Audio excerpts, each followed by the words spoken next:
Friends abandoned him. The useless tamer with no power must watch the cows. But fate had other plans. In the depths of despair, he met a legendary beast and forged a bond no hero could ever match. Now, together, they crush enemies, rewrite destinies, and prove that even the weakest class can rule the world. Can one man and beasts rise from betrayal to become invincible? Let's find out. The story began when Ryu, the main character, realized that the profession of mentor had nothing to do with war, so he decided that he would live a quiet life until that day. Sometime later, his childhood friends told him that they couldn't take him on their journey. His profession would be of no use to them in battle. Let him stay here and continue to take care of the animals. The MC shouted excitedly, telling them to stop. After that, he woke up and asked if it was a dream. The protagonist went out to his animals on the farm and began to take care of them. A resident approached him, holding a cat in her arms, and thanked him, noting that thanks to him, the cat had finally recovered. Although his profession is mentor, he is also capable of healing animals. The protagonist smiled and thought unhappily that it wasn't that he wanted to be a mentor. His profession is determined by the church. With the profession of mentor, it is easier for him to befriend animals. His two childhood friends were given the professions of young hero and wizard. A young hero can evolve into a hero, so the girl immediately began to study the way of the knight. Wizard is a support profession. That guy studied magic at the church. When they grew up, the two of them went on a journey. Compared to them,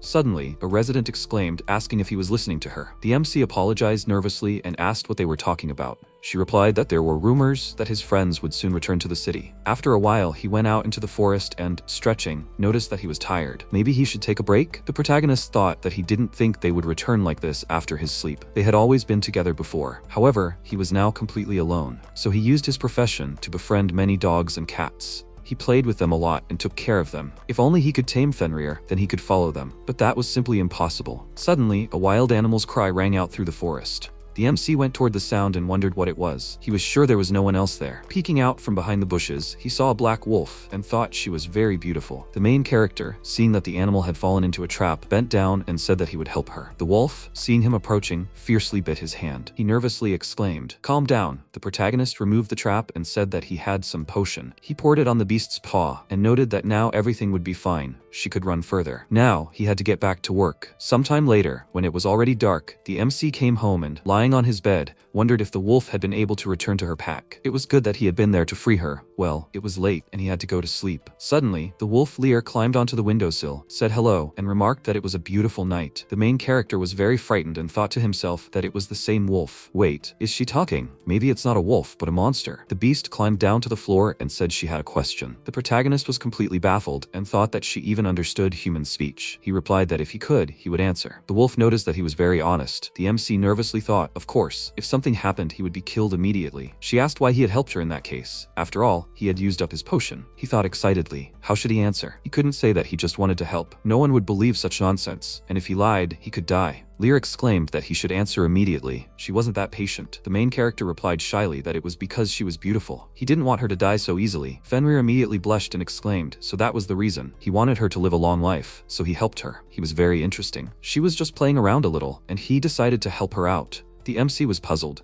wondering if that meant she didn't need help after all. She added that she liked him. What was his name? He didn't need to be afraid of her. He replied a little nervously that his name was Ryu. Fenrir noted that it was an unusual name. Then from now on, he belonged to her. No objections. The main character was completely confused and asked, what? Maybe he hadn't heard her correctly? She replied that he had heard her correctly. From now on, he would be her pet. Now it was time to go. Fenrir instantly grew in size and grabbed him in her teeth. He asked in fear, not only can she talk, but she can also grow in size? Was she really Fenrir? She asked if he had just noticed. Fenrir instantly jumped out of the house and set off. The protagonist cried out in fear, asking her to at least let him grab his bag. After a while, they arrived in the forest and she let him go, then noticed that they were still there. He wondered in bewilderment what kind of horror this was. MC looked up and, seeing the other Fenrir, wondered in surprise that there was a whole pack of them. There were about 30 of them, and the one in the middle was bigger than the rest. He must be the leader. How scary for him. They won't kill him, will they? He's in trouble now. He called out to his daughter and asked who this man was. Why did she bring him to their home? Hearing this, the main character wondered if that meant he was her father. Fenrir replied that she liked him, so she brought him here. He shouted angrily that that was no reason. How did he know his daughter? The protagonist wondered if it was his turn now. He shouted that he worked on a ranch. The leader asked furiously how he knew her. The MC replied that she had fallen into a trap and he had saved her. Fenrir exclaimed that they could easily destroy any trap. He shouted back that he only found out later that she was just playing. The leader calmed down a little and asked if she was at it again. The protagonist thought excitedly. She had done that before. Lear called out to her father and noticed that this man's profession was mentor. Perhaps he could help her grandfather. He asked if that was true. He had lived a long life and it was unlikely that anyone could help him. She said that her grandfather's health had deteriorated due to a lack of magical power. It was partly her fault. The MC was puzzled, thinking that he didn't quite understand, but it seemed that someone close to them was dying, and he had been brought here because he could help. Now he understood everything. This could be his chance. The main character said that he shouldn't scold his child so much. He should let him meet his grandfather. Since he was dying anyway, they had nothing to lose. The wolf shouted furiously, telling him to shut his filthy mouth. He pointed out that he had been brought there to help their fellow wolf. If the problem was age, then he was powerless. But if the problem was something else, then he could help. Fenrir agreed and told him he could come in. It was a waste of time anyway. After a while, they came to the elder. The wolf greeted him when she saw him. He asked with a serious expression why there was a human here. She tried to answer, but the protagonist stopped her with a gesture and said that he was pleased to meet him. He had been brought by his granddaughter, and his profession was a mentor. He was there to help cure his illness. The elder replied that he did not think he could help him. The MC said that it was possible, but he would not do anything for free. All the Fenrir were very surprised to hear this. The leader exclaimed angrily, "How dare he? He wants to deceive them, so they should just kill him."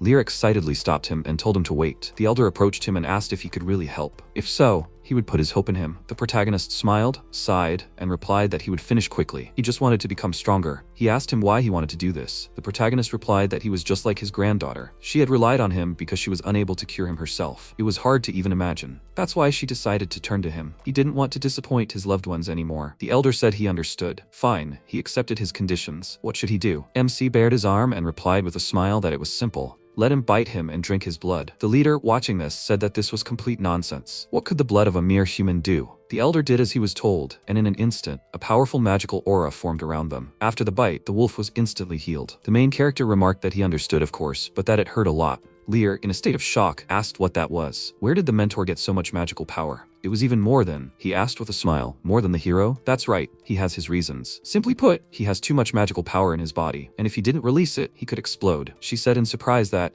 in other words, he had too much power, and if he didn't release it, it would be bad. The MC pointed out that power usually increases with training, but he was born with this power. Moreover, as he grew older, it increased. You could say he's a real treasure, Lear happily called out to her grandfather. At that moment, he said with admiration that he was overflowing with power. The main character noted that he seemed to be feeling better. She ran up to him and hugged him, exclaiming that she was very happy. The elder said that, as for their deal, he should first train with their pack. He asked in surprise if he could. The leader exclaimed indignantly that this was not possible. How could a human be part of the pack? He was very ignorant, and he was also very weak. It could be dangerous for the whole pack. He suggested that they simply kill him. The elder thanked the main character and shouted furiously, telling him to shut up. Did they really want to kill his savior? His terrifying aura instantly made all the Fenrir whimper. Watching this, MC thought fearfully, what kind of pressure was this? Even though it wasn't directed at him, he was still scared. He approached the wolf and asked who her grandfather was. She replied that he was the very first Fenrir. You could say he was the ancestor of all Fenrirs. The elder called out to him and asked what he was going to do. The protagonist replied that he'd better learn to control his magical energy first. He noted that this would require strength. In this forest, he would have to completely change his nature. He would become stronger and able to master his power. The MC wondered if this meant he had to kill the human inside him, but if he could be with them again, he confidently replied that he would rely on him. The elder agreed, and giving him his fang, told him to take it. It was his fang, which would help him control his magical power. The protagonist thought excitedly that it was a real treasure. He took it and said that he understood everything. The wolf approached him with a smile and said that she would watch over him. The MC thought seriously, let them wait for him. He would definitely catch up with them. That was why he wanted to become stronger. After some time, he began to fight the monster. The main character dodged the attack and thought to himself that he had been training for about a month, and he felt just great. The orc's attacks were quite slow, so they were easy to dodge. First, he would hit it on the arm, then the legs, and when it lost its balance, he would strike it on the head. The protagonist killed the orc in a flash and smiled, realizing that he was done. He looked over at the wolf and asked how she was doing. She was lying on a pile of orcs and asked if he was finally done. He had been dealing with some orc for too long. MC remarked with wild surprise that Fenrir were amazing. After a while, they roasted the meat and he said he was tired. Even though it was the weakest monster, he could already handle it. Leah noticed that he seemed to have gotten stronger. On the first day, all he did was run away. The protagonist agreed and added that even after a month of training, He could barely handle it. He thought that to train his endurance, he ran away from a pack of Fenrir, and he also learned how to survive in the forest. To build up his immunity, he ate poisonous berries. To become stronger, he had to adapt to everything. The protagonist smiled and remarked that it was all thanks to the fang he had received from the elder. Thanks to its size, he could use it as a knife. The wolf happily replied that that was exactly right. Her grandfather was simply incredible. He smiled and thought to himself that it was good that the elder's granddaughter was looking after him. She said sadly that it was a pity she still didn't have a name. The MC thought that for monsters, a name was part of their soul. Therefore, naming monsters requires a tremendous amount of magical power. When the elder tried to give her one, he ran out of mana. He patted her and told her not to be upset. The elder would definitely give her a name, so she should just wait. He couldn't bear to look at her sad face. Suddenly, Fenrir jumped out of the bushes and called out to the wolf, then said that he had come to deliver a message from the chief. He looked at the main character with disgust and said that the elder had news about his training. Don't make him wait. He thought that the pack still seemed to treat him coldly. After a while, the MC arrived at the elder's house and asked if he had called him. He was surprised to find that he was quick. The protagonist explained that he had been told quite clearly that he should hurry up and not keep him waiting. The wolf replied that he should not pay any attention to that. Many people think that his training is useless, so he has prepared a test for him. He must succeed to become part of the pack. Let him pass this test and show everyone his strength. The protagonist asked with a serious face what he should do. The elder replied that he must defeat the demonic rooster, alone of course. He thought excitedly that a demon rooster was a B-rank monster that even a group of adventurers would have trouble defeating. Going after it alone was madness. Lear called out to him and asked if she could help Ryu. The elder replied that no, he had to overcome this trial himself. That was the whole point. It seemed he had not yet fully realized the power of Fenrir's fangs. The fangs had the power to destroy everything in their path, even magic. And he had the fang of the elder Fenrir himself. It would help him if he wanted it to. With this item, some demonic rooster poses no danger to him. Well, it doesn't matter that he doesn't understand yet. His trial will begin at sunset, and until then, he should get some rest. After some time, when it began to get dark, the protagonist hid in the bushes. At that moment, the demonic rooster petrified an animal and then crushed it. Watching this, he thought that the situation couldn't get any worse. With a single glance, it could turn him to stone. On top of that, its tail was poisonous. The only advantage was that it had a narrow field of vision and couldn't fly. The wolf asked if he was okay. The main character replied that of course he wasn't. Well, he had no other choice, so he went. He hid behind a tree and, armed with his fangs, thought that it would be unwise to attack it head-on, so he would deal with the snake on its tail first. The MC instantly cut the snake in two and thought that was great. It was finished. Now he needed to attack its paws to immobilize it. Suddenly, the demonic rooster noticed him, knocked him back, and began to look around. The protagonist flew into the bushes and thought that, of course, it wouldn't be that easy. It seems it had lost sight of him. Was he in its blind spot? Okay, he had to attack now. He made another quick lunge forward, when suddenly the rooster flew into the air. The main character cried out in horror. He's flying? He wondered how that was possible. He was right there in front of him. He needed to wait for him to come down and then attack. Suddenly, his opponent began to direct incredibly fast attacks at him with the wind. MC managed to dodge and jump to the side. Lear ran up to him excitedly and asked if he was okay. He agreed and thought that this wind was very dangerous. Did he use magic? What should he do? It seemed like he wasn't going to come down. If only he had long-range magic. There had to be something. Suddenly, the main character remembered how the elder had said that fangs had the power to destroy everything in their path, even magic, and he had the fang of the Fenrir elder himself.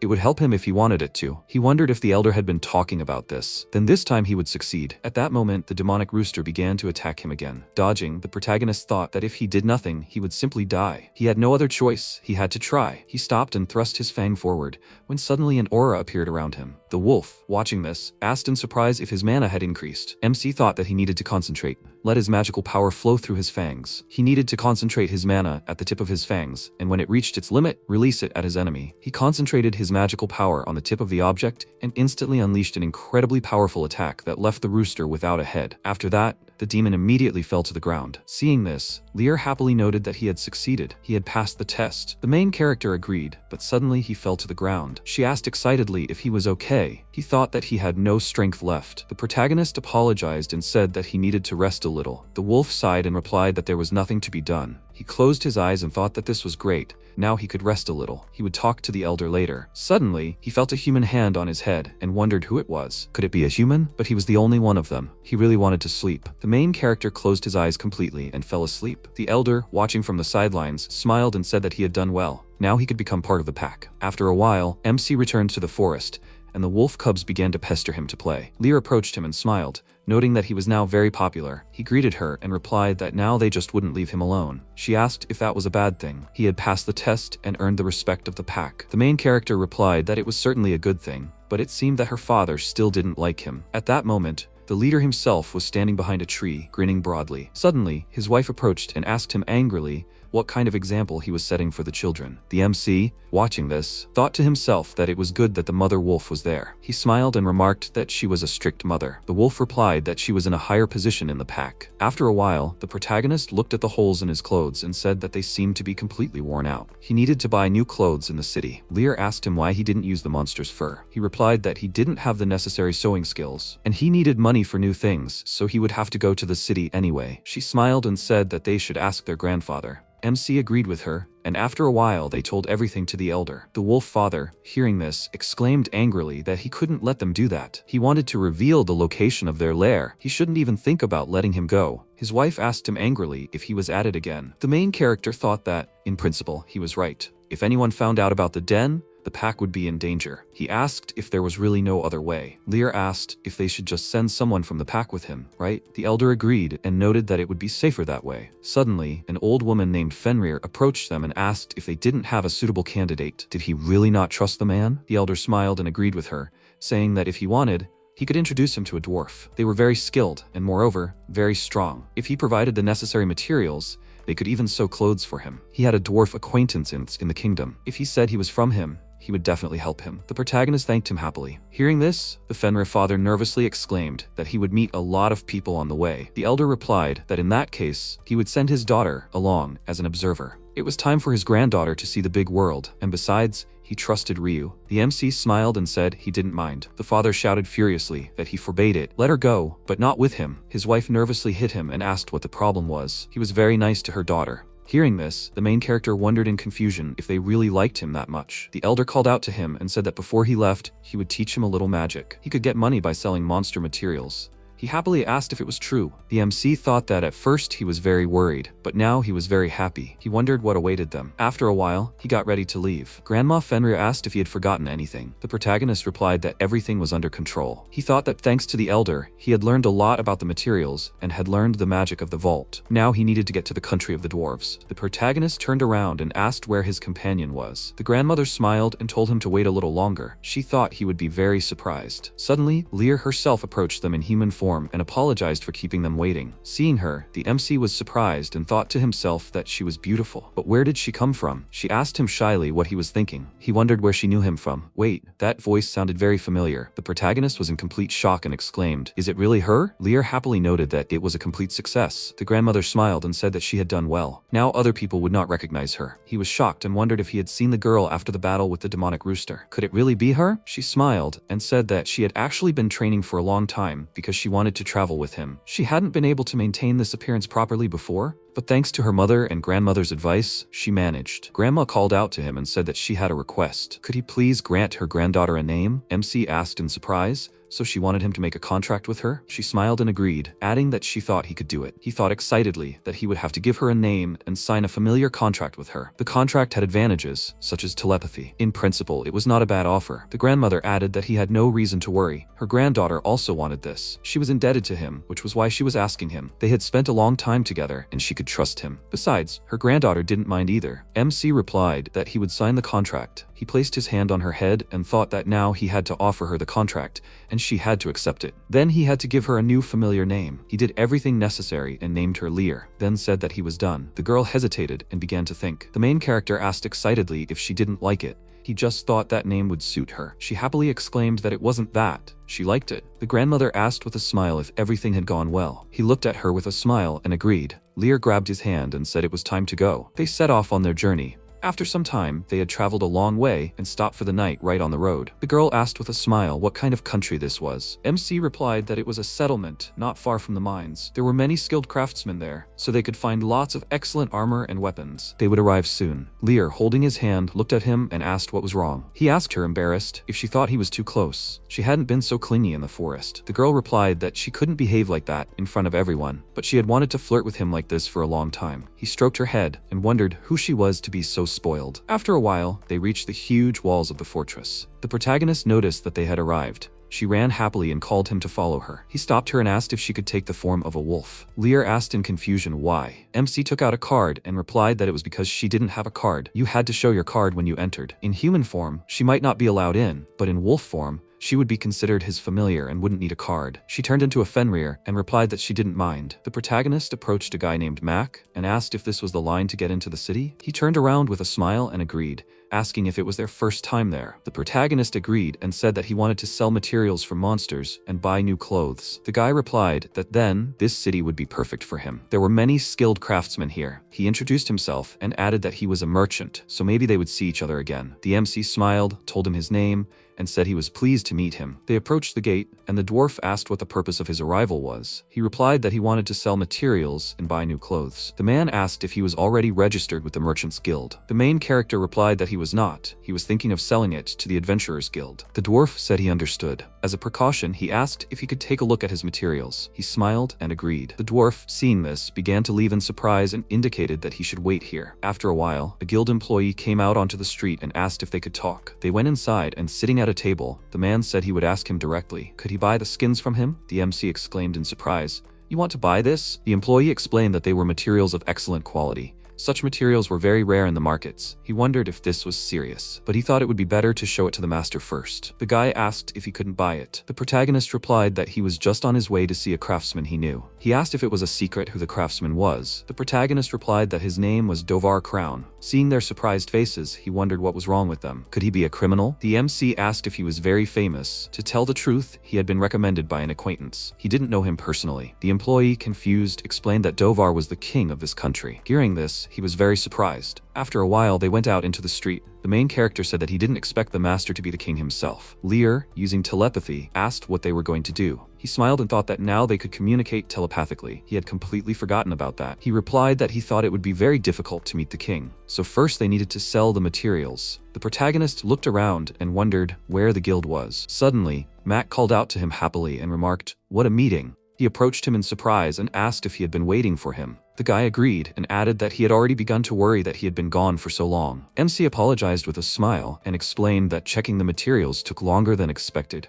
Would he tell him where he could find the guild? Mac agreed and said that, to be honest, he was also interested in his materials. He should follow him. After a while, they approached the guild base and went inside. The guy smiled and explained that guilds had to report on the completion of tasks on a regular basis, so they decided to build this place closer to the entrance. The counter is right here. Everything here is divided into 3 types. He sells materials, so he should go there. The main character approached the counter, and the girl greeted him with a smile and asked him to put the materials he wanted to sell on the counter. MC started to take them out and thought that he'd better leave the high-quality materials for the king. For now, he'd rather sell materials from weaker monsters. He placed a whole pile of fur on the counter. The girl was so shocked that she ran into another room and asked him to please wait. Mac, seeing this, asked in surprise where he got it from. Gran, a knight from the group of heroes, approached the counter and remarked in surprise that these were quite rare materials, and of such good quality at that. Was that just the magic of the storage room? The main character explained in bewilderment that they were just boar skins. Mac exclaimed in shock that it wasn't just that.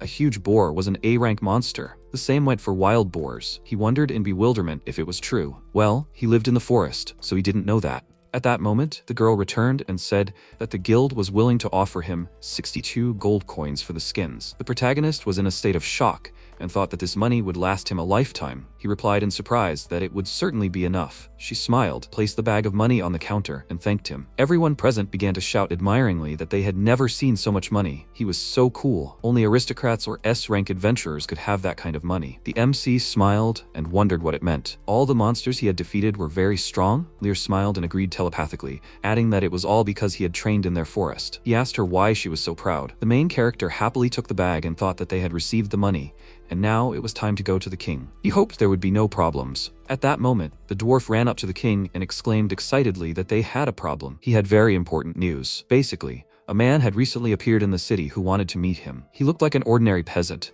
but he had brought the skins of A-rank monsters. This was very suspicious. So what should they do? Dwarf, with a serious expression, ordered them to bring him to him. He thought he would be useful to him, so they must not let him leave. After a while, the main character arrived at the laundry. The employee, holding his clothes in her hands, handed them to him and said that she had washed everything and mended all the holes. He thanked her and apologized for having to use her shirt. She asked him in confusion what he had been doing that his clothes were so worn out. When he came in, she thought he was some kind of vagrant. MC smiled and thought that he couldn't tell her that he was training in the forest with the Fenrir. Lear, sitting next to him, asked if they were going to the castle today. He smiled and agreed, noting that they had promised the guards yesterday. The main character remembered that yesterday they had been caught by the guards at the entrance, and everyone in the guild had found out that they were going to see the king. He smiled and said that they were going to see the king. After a while, they arrived at the castle. In front of him was a huge corridor and a lot of dwarven guards. One of them said that the king was waiting for him. The protagonist was in a state of shock, wondering where all the guards had come from. Maybe this was how the king greeted his guests? The dwarf opened the door and pointed out that he should behave respectfully. MC went inside and saw the king and thought with a serious face that this dwarf was very strong. He had learned to sense this when fighting powerful monsters. In terms of strength, he could be compared to high-ranking monsters. He should behave more modestly. He knelt down, greeted him, and introduced himself. Dwarf said that his people had reported that he had come to the city to sell materials and buy clothes. The main character smiled and agreed,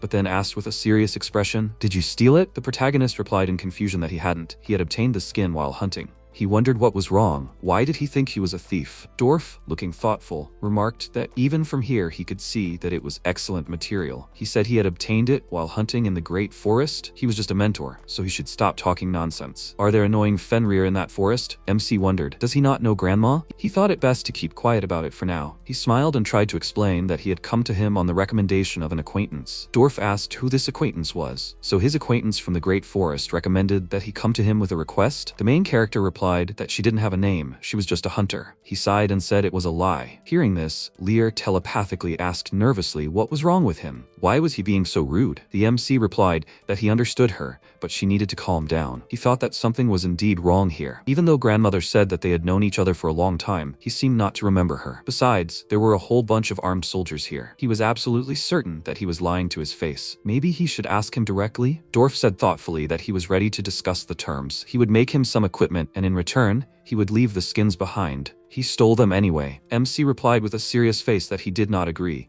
He would not give him the skins. The king asked angrily what that meant. He explained that he had a feeling he couldn't trust him. He may be the king, but he didn't want to bargain with someone like that. The guards shouted angrily, asking how he dared to talk to their king like that. The protagonist thought seriously that now he was convinced that he should not tell him anything.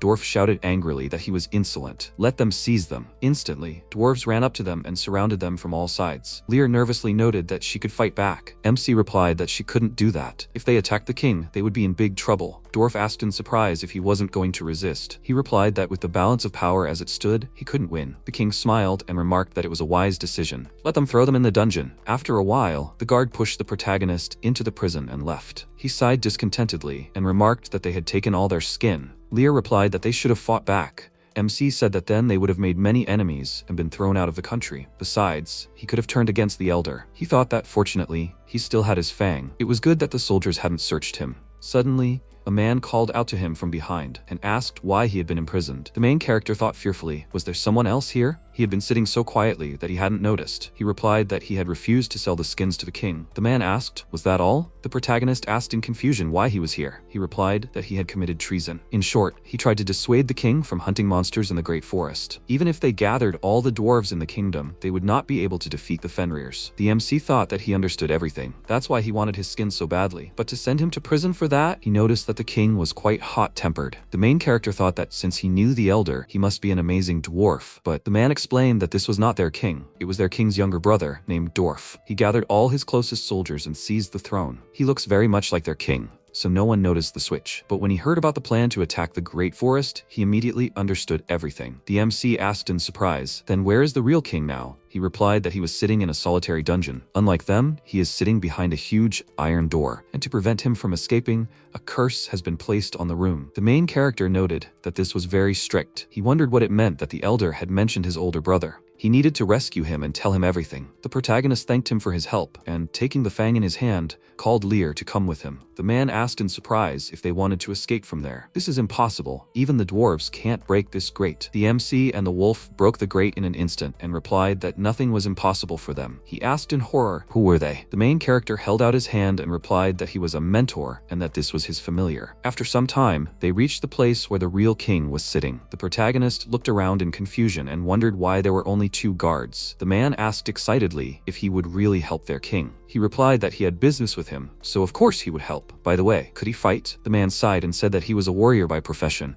but first he needed to find a weapon. The MC smiled and replied that they should go ahead and he would cover them. He and the wolf instantly ran forward. The guards, seeing them, exclaimed in surprise. Who were they? They weren't allowed to be there. The main character used telepathy to tell her not to kill them, but to try to knock them out without causing too much harm. The dwarf tried to attack him with a spear, but he dodged it skillfully and wondered what he was seeing. Compared to the Fenrir, they were moving very slowly. Their movements were easy to read, so victory was theirs. The protagonist deftly got behind his opponent and struck him on the back of the head. At that moment, the second guard swung his sword and shouted that he would kill the pathetic wolf with one blow. Lear instantly dodged and bit off the blade of the sword. MC rushed to her aid and, delivering a powerful kick, realized that it was too slow. Excellent. They dealt with him. After the fight, the man peeked out from around the corner and said he was surprised. Their soldiers were not weaklings. The main character replied that he had trained a lot. What would they do with the door? He knocked on the metal and thought that the door was strong and also cursed. It was made so that it was impossible to escape from the inside. However, the curse had no effect on him from the outside. The protagonist broke the door down with a single swing of his fang, and they went inside. Inside the room sat the real King Dovar, who asked sternly who they were. He extended his hand to him and, introducing himself, asked that he was the king of the dwarves. Was he right? The dwarf agreed and asked in confusion how they got there. MC smiled and replied that his brother had taken care of it. He bowed his head slightly and apologized for his foolish brother. The main character smiled and said that he didn't need to apologize, but he had a request for him. Could he make some equipment for him? The elder Fenrir had recommended him, praising his skills. Dovar said discontentedly that this could not be. The Fenrir would never associate with a human. Let him tell him the truth. The protagonist replied that in that case, let him prove his words. Let Lear transform. In an instant, the wolf turned into a girl. The king exclaimed in surprise that it's the magic of the Fenrir transformation. MC noticed that she was the granddaughter of the elder. If he didn't believe him, he should take a look. The dwarf interrupted him and said that he already understood that he wasn't lying. He should apologize for his distrust, and he would grant his request. The main character asked in surprise, is that true? He wondered how he could refuse a friend of the Fenrir. Dovar took the Fenrir fang and said that as an apology, he should let him decide make something out of it. It would be a legendary weapon, a true masterpiece. Such an opportunity only comes once in a lifetime. He would not let anyone else touch it. He asked him to let him make a weapon for him. The MC was puzzled that this was certainly not what he had expected. But since he was acquainted with the elder, he smiled and replied that he would rely on him. They still had to deal with his brother. Returning the throne would not be as easy as he thought.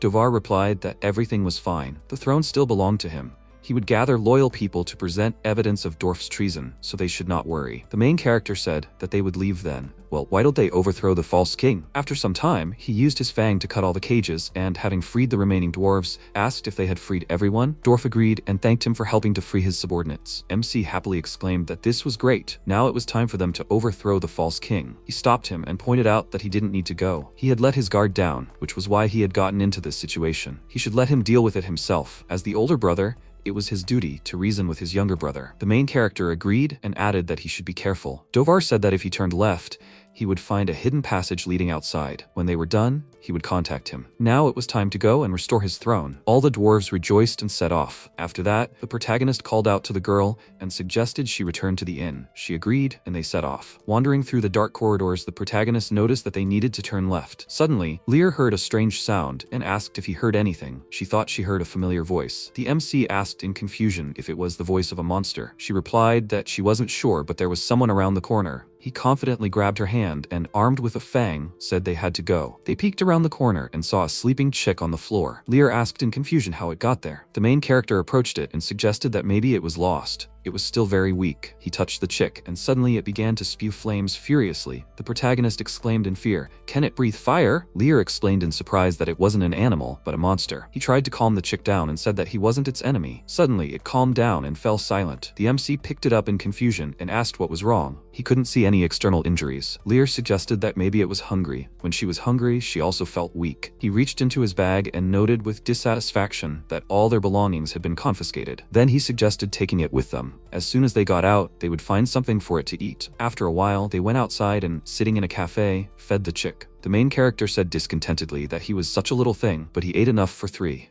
Lear replied that he looked healthy now. He took the chick in his arms and, agreeing, said that he thought it was time to let it go. Come on, let it fly. The chick, however, settled down on his hands. The girl noticed that it had become attached to him. The protagonist replied that he could see that himself. She asked if he wanted to sign a contract with him. He replied that he hadn't saved it for that reason. However, if it wanted to be with him, he wouldn't mind. So, did it want to sign a contract with him? Lear noted with dissatisfaction that she was actually following him too. The MC wondered what she was thinking. He suggested that they rest at the hotel today and go to King Dovar's palace tomorrow. After a while, the main character woke up feeling heavy on his body. He was puzzled, with his eyes closed, wondering why he felt so heavy. He had the feeling that something heavy was pressing on his stomach. It must be Lear, who had climbed onto the bed. Still half asleep, he sat up and, rubbing his eyes, told her to get up. The MC opened his eyes and, seeing a huge chick, exclaimed in shock, "What is that?" The girl woke up from his cries and asked in confusion why he was shouting so loudly. He pointed excitedly at the chick and shouted for her to look here. Lear said that it was their chick from yesterday. The protagonist asked in confusion why it had grown so big. She replied that it must have greatly increased its strength. By absorbing magical energy, monsters are capable of evolving. The MC remarked that he had no idea about this. The girl added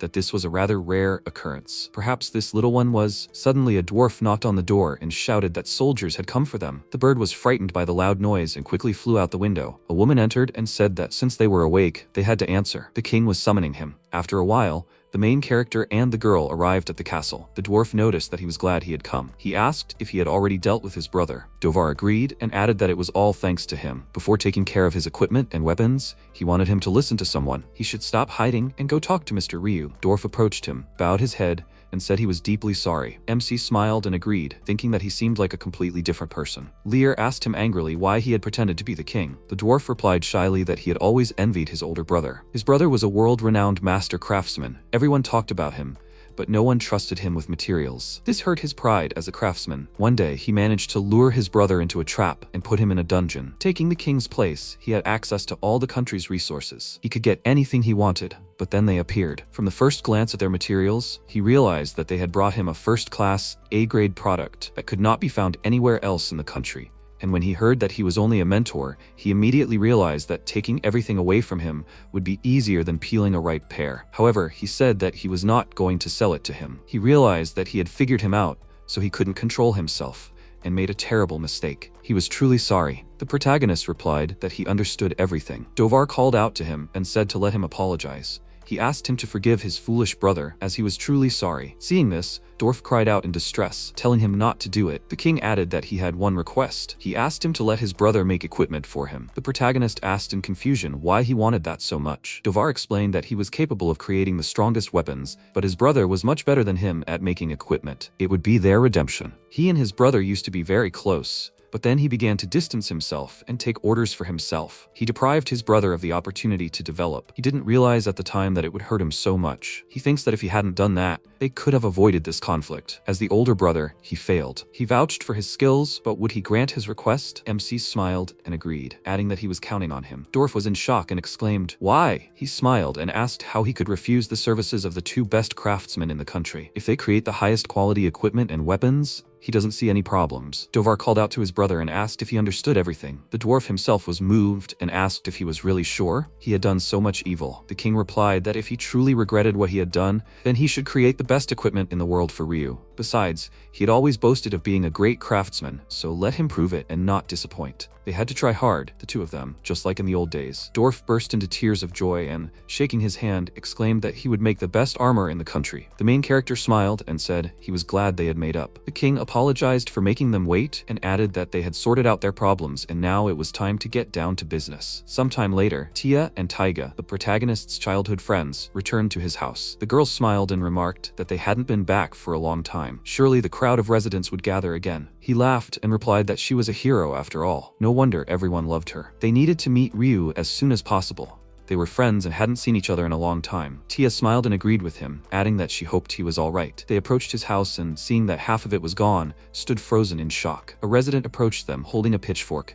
and asked why the hero was there. The girl asked excitedly what had happened to Ryu. Taiga stopped her and told her to calm down. Their friend's house was here, so let him tell them what had happened. The man replied that the main character was missing. They were horrified to hear this. Taiga asked anxiously how long he had been gone. He replied that it had been about 2 months. One night, he heard a loud noise, and when he ran over, the house was already destroyed. The guy asked if he had any idea why he had disappeared. The man replied excitedly that he had no idea. Ryu worked hard every day helping everyone with the livestock. He didn't expect him to disappear. When they started searching, they found pieces of wool in the house. He didn't think it was just animal wool. It must have been a monster. Tia exclaimed with a serious expression that she was going to look for Ryu. Taiga asked, "And what about their mission?" She replied that she would look for him on the way to the mission. The guy pointed out that she didn't even know where to start. The girl climbed onto her horse and replied that she would look everywhere. Let Ryu wait for her. She would definitely find him. She would not let him die. After a while, Dovar tried to forge a sharp blade from the fang, but nothing worked. MC smiled and remarked that it would not melt. The dwarf said disappointedly that he had tried dozens of times. The main character replied that it seemed impossible to melt it so easily. This fang is too strong. The king said thoughtfully that since it was Fenrir's fang,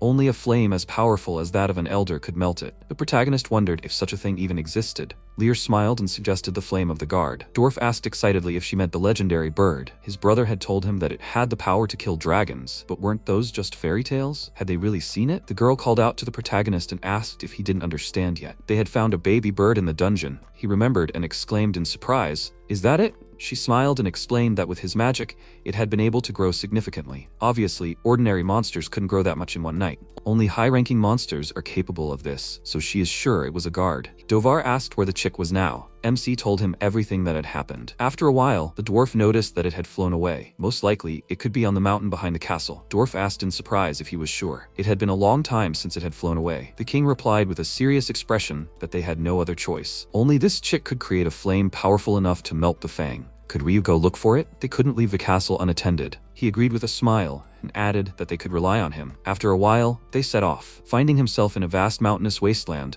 the main character remarked discontentedly that he had said so, but it wouldn't be so easy to find it. Perhaps he had been too presumptuous? Leah replied that perhaps that was true. Although no, feeling his mana, the chick should have flown to him immediately. He asked in confusion if that meant he was bait. They needed to go and look somewhere else. There were still many places they hadn't looked. Suddenly, the girl stopped him and pointing to the side, exclaimed that she could hear his voice coming from that direction. The guard himself appeared on the horizon, along with a huge monster that was hunting him. Lear asked excitedly if he thought it was strange how he was flapping his wings. MC replied with a serious expression that he might be injured. She should scare him away quickly. The girl instantly turned into a huge Fenrir and scared the monster away. After that, she turned back into a human and asked if he was okay. The main character agreed and noted that he didn't see any external injuries. They needed to return to the castle first, and they would talk about the flames later. After a while, they returned and put the chick to bed. The protagonist said that it was much closer than he had thought. He thought he would fly much farther. Lear suggested that maybe he didn't have parents. The MC asked if she thought that was why he was alone in the dungeon. She replied that he had nowhere to go, which was why he hadn't flown far away from them. The king entered the room and asked if the guard was all right. The protagonist agreed and added that he was just a little tired. They would have to wait until he had rested. He wasn't sure if he could help them. Suddenly, the chick woke up and, seeing the protagonist, lunged at him. He hugged him in confusion and asked if he was still afraid. He told him not to worry, that he was safe here. Lear called out to him and asked if he should sign a contract with him. The MC asked in confusion why he would do that. Dovar pointed out that if that happened and they weren't around, something bad might happen to him. He needed someone he could rely on. In that case, the best solution would be a contract. The main character smiled, opened the window, and replied that, of course, a contract was a good idea, but they should let him decide for himself. Would he like to sign a contract with him? He could really use his strength, but if he didn't want to, he could fly away. So what would he choose? The chick happily sat on his shoulder and smiled positively. The protagonist asked in surprise if he was sure. Guard made a sound indicating agreement. Lear approached him and said he was a good boy. He thanked her and asked what they would call him. Dwarf approached them and asked in surprise if he wanted to sign a contract with Guard. The king noted that this was a very rare opportunity. He suggested continuing in the town square, where there were beautiful views. After a while, they went outside. The MC looked around and noticed that there were a lot of people there. There were guards and townspeople. Mac was there too. Was it okay that such a large crowd had gathered? Dwarf apologized and explained that he was the king after all, and it would be impossible to avoid attention. He didn't want to attract unnecessary attention either. Lear wondered if they should come back another day. The main character smiled and replied that it was no big deal. They'd better finish quickly. He would now give the guard a name and sign a contract with him. He would perform a ritual, and they would become like family, so he would be happy if he felt the same way. The chick let out a positive chirp, and they began the ceremony. The protagonist smiled and said that from now on, Her name would be Karen. Suddenly, a powerful fiery tornado began to spin right in the town square. Everyone started screaming in fear, asking what was happening. Nothing like this had ever happened before. Lear called out to him and pointed in the direction of the tornado, telling him to look. A huge egg was suspended in the air. The MC approached the egg in confusion and asked if it was really Karen. The girl suggested that it looked like a chick was evolving.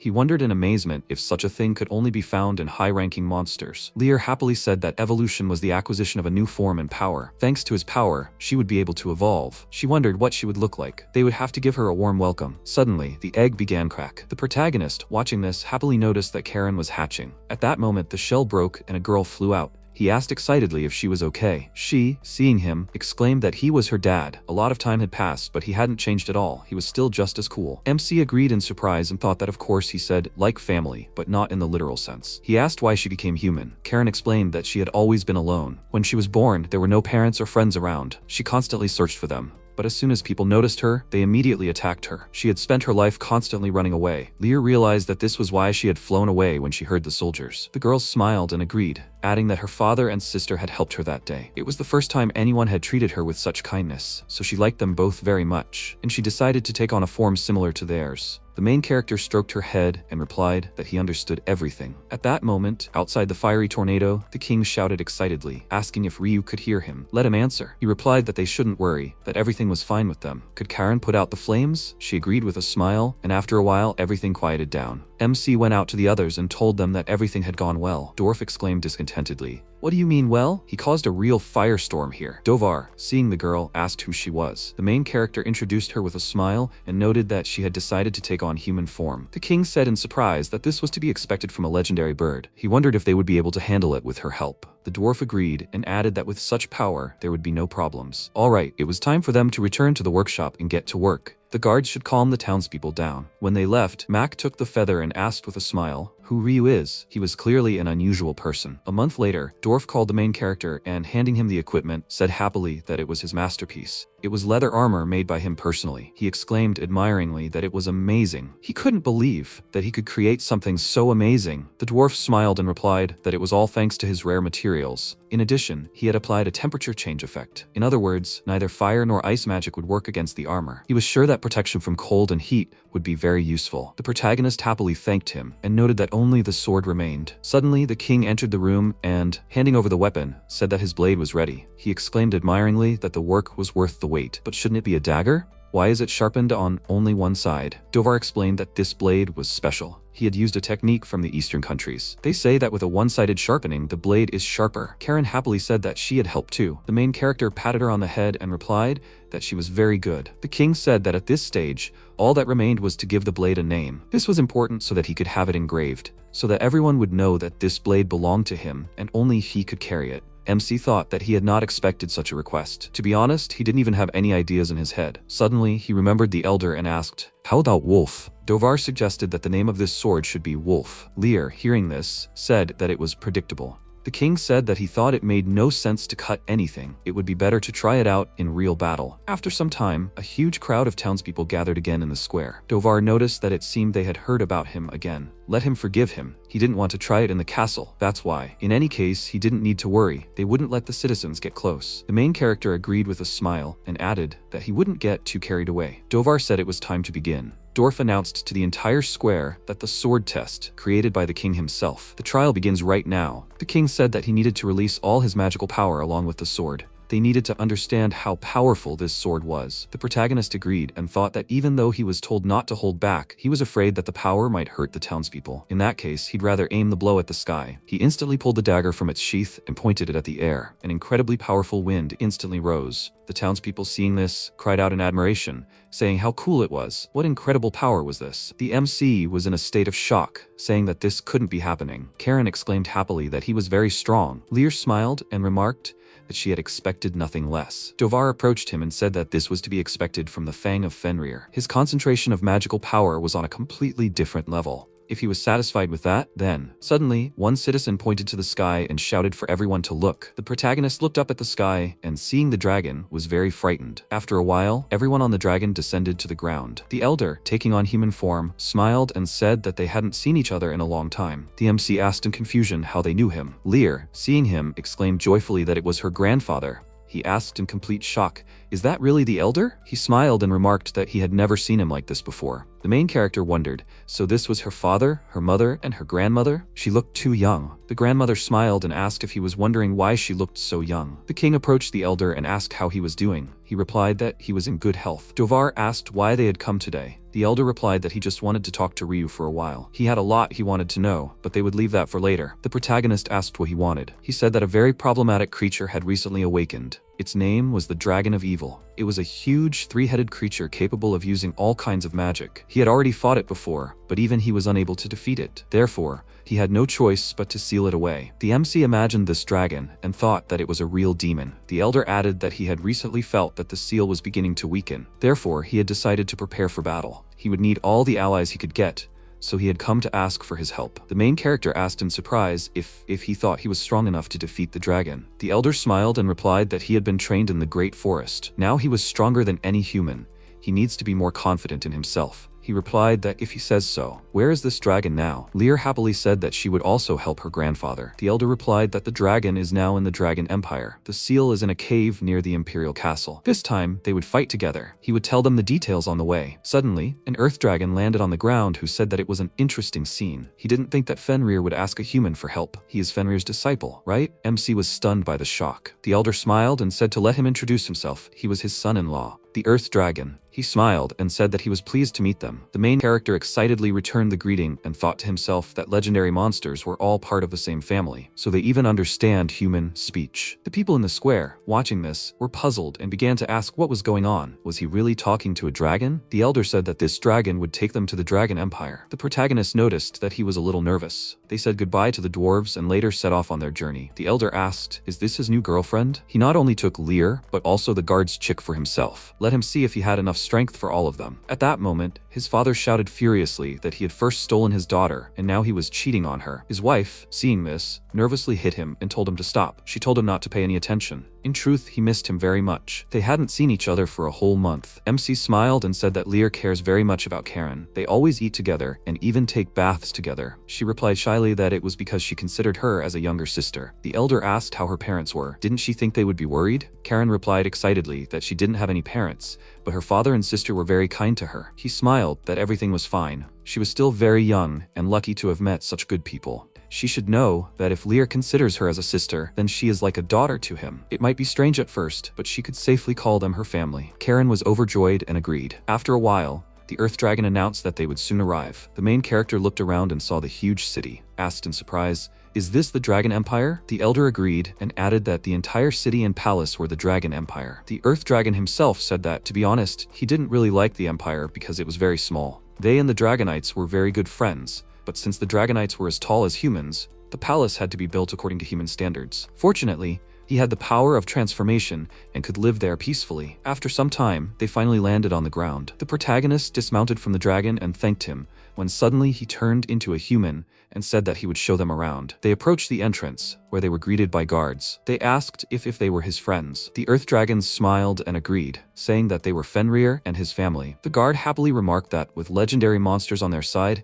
victory was guaranteed. Another guard pointed at Ryu and asked who he was. He smiled and replied that he was his student. They asked in confusion if his student was a human. Was everything really okay? Humans were very weak. Lear's father exclaimed furiously, "They mean to say that the student who was trained by their elder is a weakling?" The guard replied excitedly that that was not what they meant. MC, watching this, asked why her father was angry. Lear replied that he probably thought they were being taken for weaklings. Fenrir nervously said that they would show how strong their student was. Let them call their boss, and Ryu would beat him in 2 seconds. After a while, the boss arrived, and they moved away from everyone. The father shouted that he shouldn't even dare to lose. The Earth Dragon smiled and said that they needed to discuss the rules. If one side couldn't continue fighting, they would lose. Did they agree to that? They both agreed, saying they had no objections. The dragon took out his sword and said with a serious face that even though he was just a normal human, he wouldn't hold back. You'd better get ready. After these words, the Earth Dragon smiled and started the battle. The Dragonite immediately rushed into the attack and started striking. MC, parrying the attacks, thought to himself that this was tough. The guy, continuing to strike, shouted mockingly, "What's the matter? He wants to go against the Dark Dragon with such strength." The main character fighting back thought to himself that he was not only strong but also fast. He couldn't counterattack,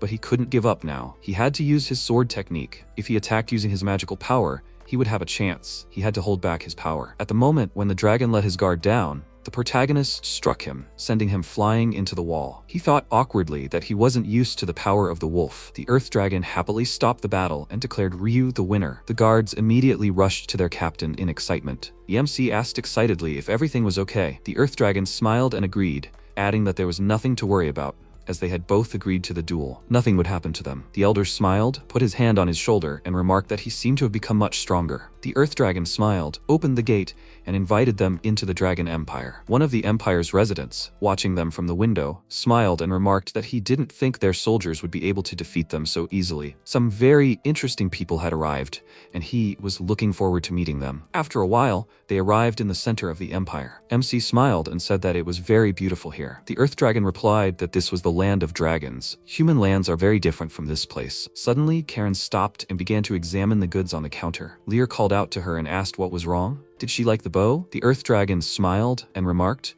that there was still time before the battle, so they could take a walk around the city. The protagonist agreed and suggested they go shopping. Hearing this, the girls happily agreed. After a while, the Earth Dragon pointed out that they should meet the Emperor first. The main character said that, as he could see, there were many different races here, not just dragons. He smiled and agreed, noting that dragons were benevolent toward all races. Draconites were half dragon and half human. After evolving, some draconites developed lizard heads. The MC asked what the Dragon Emperor was like. The Earth Dragon replied that the Emperor was the strongest dragon in the Empire. The Elder remarked that he was much stronger than him. He smiled and said that he would understand everything after the meeting and that they needed to go. After some time, they arrived at the Emperor's hall. Inside, the Emperor and his wife were sitting on 2 thrones. The main character, seeing them, thought that it was immediately clear that they were the Imperial family. Their aura was very different from the others. The Earth Dragon greeted them with a smile. The Emperor stood up and greeted him as well. The woman remarked that she had not expected them to find such strong allies, especially a man capable of defeating the Captain Guard. She had never seen such strong people, so she was counting on him. The Earth Dragon smiled and told him to say something. The protagonist became very nervous and smiled awkwardly. The Emperor said that, first of all, he would like to discuss tactics with Fenrir's family. His wife added that they had prepared rooms for them so that they could rest there. The Elder asked if it was just them.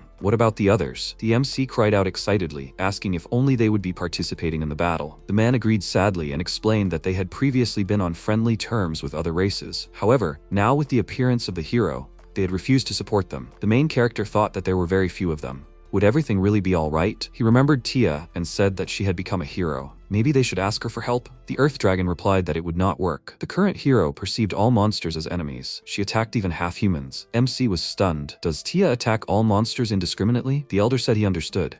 But in this situation, the chances of victory were very slim. The Emperor bowed his head slightly and apologized. The protagonist thought that before their journey, he had spoken with Taiga, and he seemed to have mentioned this. He remembered their conversation, in which the main character asked if Tia was acting strangely. He replied with disappointment that that wasn't the right word. When they accept a request to kill monsters, her gaze changes beyond recognition. Even he sometimes finds that gaze frightening. The MC noted in confusion that she used to be a real crybaby. Taiga said that was true. Did he know what could have happened to her? The main character replied that he didn't know. The main character wondered if maybe she was just a heroine at heart. That would be nice, but maybe there was another reason. Why did Tia hate monsters so much? Meanwhile, Taiga exclaimed in bewilderment. What kind of absurd request was that? To create a weapon from Fenrir's fangs, you need the flame of the guards? The king replied that if they obtained all the materials, he would create a legendary weapon for them. Taiga noted that he had heard that the king of this country was a skilled blacksmith. Gran, the knight of the group of heroes, said that it was to be expected that powerful weapons required appropriate materials. Tia said that they should forget about him then. Maria,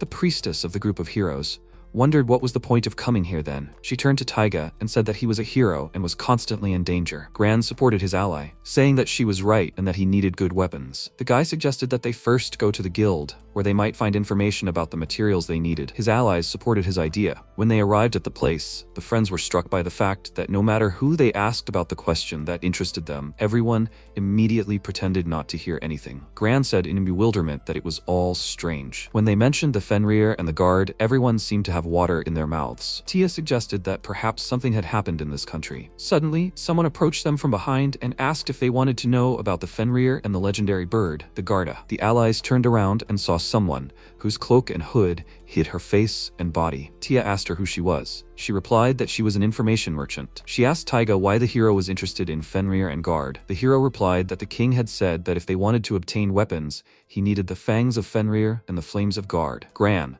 looking at the informant, asked her if she knew something. They would pay her to tell them everything. The girl said she didn't want anything from them. Instead, they should listen to a story. She told them that about a month ago, a man with a company of Fenrir and guard had appeared in this country. He had helped suppress the rebellion of the king's younger brother. In short, he was now a hero in their country. Tia asked her in bewilderment, "So what?" The girl continued, saying that there were rumors that the hero hated monsters. However, that guy was friends with Fenrir and guard, and their hero could easily kill both Fenrir and guard. If she reveals information about him, their hero will simply kill his allies, and he may return to take revenge on them. Maria guessed that this was why no one wanted to talk about it. Her companion replied that maybe yes, maybe no. Taiga noticed that Tia was silent and asked her what was wrong. Why was she silent? At that moment, the girl thought irritably that she would definitely kill them. She simply couldn't stay away. Turning abruptly, she headed for the exit, thanking the informant for the information as she left. The guy tried to stop her, but it was useless. Tia walked with long strides, determined to destroy all the monsters. When it was all over, she would definitely find Ryu. Meanwhile, the protagonist, sitting at a table with his allies, thought,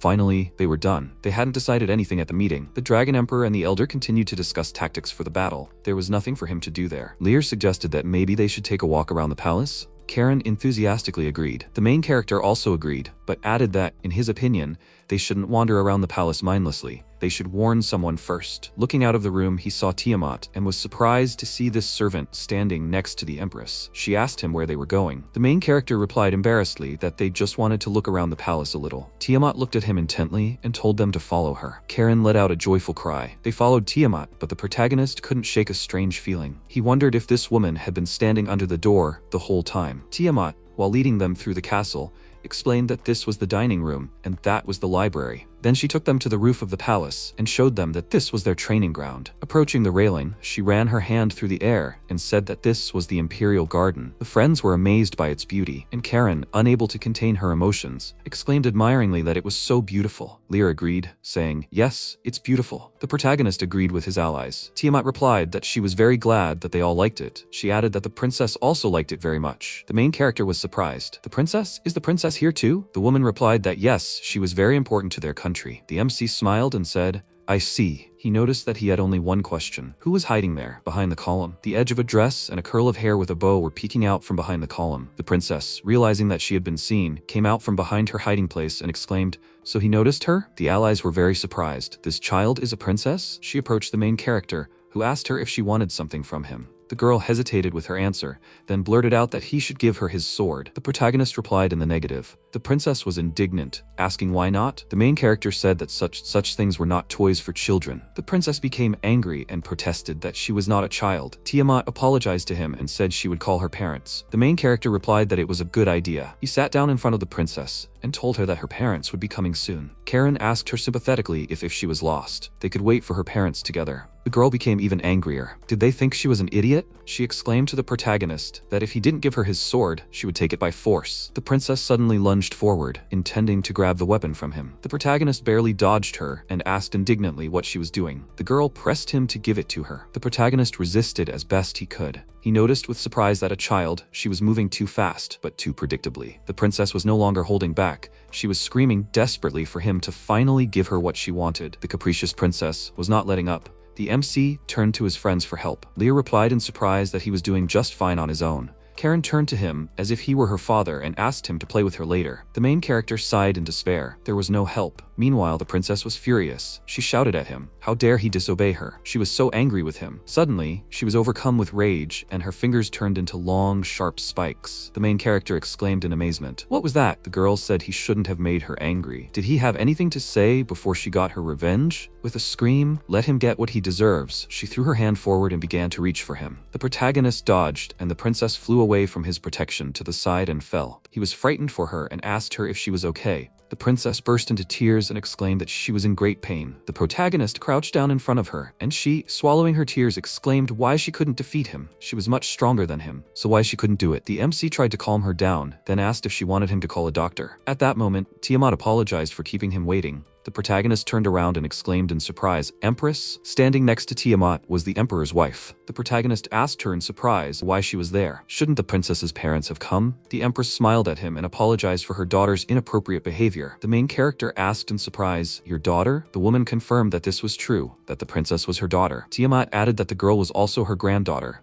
The MC was even more surprised by this. He asked her why she hadn't stopped the princess right away. Tiamat admitted to him, embarrassed, that she didn't know how to communicate with children. The protagonist felt like he was going crazy. So Tiamat was the empress's mother? Then who was the emperor's wife's father? So it turns out that this capricious little princess is the ruler of this country, this dragon empire. At that moment, the voice of an elder was heard, and the man noticed that the protagonist was, as always, at the center of events. The main character said in amazement, "Elder?" The man turned to Tiamat and told her that they hadn't seen each other in a long time. The woman replied that it was true, and that she was pleased to see him again. The elder asked them what was going on. Ryu briefly explained the situation to him. The man replied that he understood everything. He asked the protagonist if she wanted to take his sword. The princess was indignant, saying it wasn't her fault. Why was he dodging her attacks? If he had stood still, she would have won for sure. Tiamat sternly told the princess to calm down. The woman added that she had lost and should accept it. It seemed she should make their daily training harder. Then she bowed to the main character and apologized to him. The stunned MC muttered in response that she shouldn't do that. Tiamat said she had one request for him. Could he help her with the princess's training? The protagonist asked her in amazement what she was saying. Maybe she should look for someone stronger? The woman replied that in that case, the princess would be afraid of her rival. When she was with him, she felt calmer. The empress added that they also wanted to ask him about this. She was to inherit the throne, so they wanted her to be ready for it. Tiamat said that they were begging him. The protagonist seemed to be in favor of it, but something was bothering him. The elder put his hand on his shoulder and told him to agree. Let him see that even dragons bowed their heads before him. Besides, the training wouldn't hurt him. The protagonist thought for a moment, then told the women that he would accept their offer, but only if they raised their heads. Tiamat thanked him for his kindness. He asked Tiamat in return to teach him as well. She was surprised he wants to learn from her. He said that he would like to prepare for the battle as best he could, and that her lessons would definitely be useful to him. The woman was flattered by his trust and replied that she had no objection. The main character thanked her happily. He wanted to tell his allies that they could rest for now, but suddenly Karin objected. She exclaimed that she would train too. The MC was surprised and asked her what she was saying. After all, it could be very dangerous. Karin replied firmly that she wanted to help her father. She didn't want to stay on the sidelines forever. The main character said her name in despair. Suddenly, the elder said that in that case, he would train her himself. Karin asked him in surprise if that was true. The protagonist asked him if everything was okay. The elder laughed and said how could he refuse when she asked so nicely. If she wanted to become stronger, he would be happy to help her. Then he whispered something in Tiamat's ear. The woman said that in that case, they would start training tomorrow. The elder whispered maliciously to her, "Just don't kill him." The protagonist, hearing his words, stared at them in surprise. The next day, they began their training. Practically from the first blow, Tiamat knocked the protagonist flying to the side. The woman called out to him and shouted to get up quickly. They weren't finished yet. The main character thought, she's just a devil. Out of the corner of his eye, he noticed that the elder was now working with Karin. Tiamat shouted to the protagonist that he was skilled, but there was too much excess in his movements. He should try to conserve his strength. He was exhausting himself too quickly. With the dragon's strength, he would never defeat him. The main character exhaled deeply and slowly. It was very difficult. But Karin and Lear were giving it their all, and he couldn't let them down. He felt himself fill with determination. He would not stray from his goal. He would definitely become stronger, but he didn't have time to finish his thought, as he once again failed to react in time to Tiamat's attack and was thrown aside. After a while, the woman said that was enough for today. The main character, breathing heavily, thought that finally they were done, but Tiamat continued, saying that now they had to run 100 laps around the square. The protagonist almost groaned in frustration. Wasn't it over yet? A little later, when the princess and he had managed to complete the 100 laps, everyone sat down at the table. Tiamat told them that from now on, she would be monitoring their diet. She added that no objections would be accepted. Turning toward the exit, the woman warned them that she would be back soon. Lear looked at the exhausted protagonist and noticed that he looked terrible. Karin asked him if he was okay. He replied in a gloomy voice that he didn't know. The princess told him that even she was finding it difficult to endure. She admitted that he, a human, had surprised her. A few days later, during another training session, the princess attacked the protagonist with incredible speed, but he deftly dodged her blow. He took advantage of the situation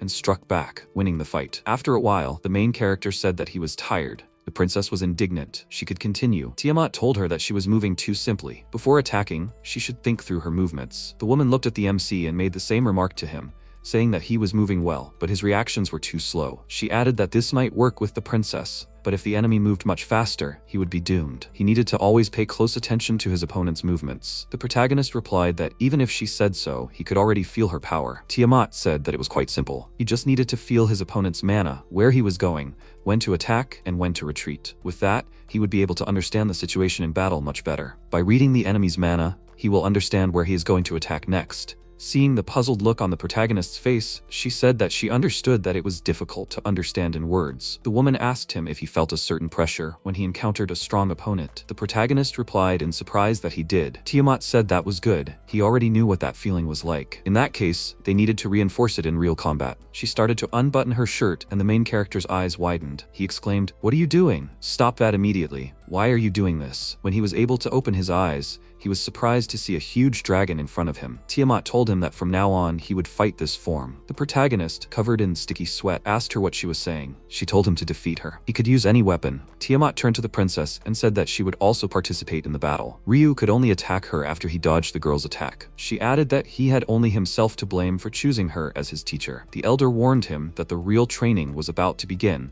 and that he should prepare himself. Tiamat said they were starting and attacked the protagonist. He tried to block her blow, but was too late and he barely managed to stay on his feet. Tiamat leaned toward him and asked him what was wrong. The dark dragon's attacks would be many times stronger. The main character replied that he knew that himself. At that moment, the princess shouted that she should not forget about her and rushed into the attack. Tiamat dealt with her without a slightest effort. The main character thought irritably. What should he do? He had no choice but to dodge. If he tried to get closer, he would be attacked immediately. Tiamat remarked that it was not permissible to think during battle. Had he forgotten what she had told him? He needed to feel the mana. He wouldn't win by relying only on his eyesight. After some time and several training sessions, the protagonist stood in a fighting stance, sweat pouring from his forehead, breathing heavily. Tiamat asked him if that was his limit, but she admitted that he had done well for a human. The elder turned to her and said quietly that Ryu might be the one. She replied that she hadn't seen anything special in him yet. Perhaps the elder was mistaken? At that moment, the protagonist was illuminated by a soft but bright light and glared at his opponent. Tiamat noticed this, took the form of a dark dragon again,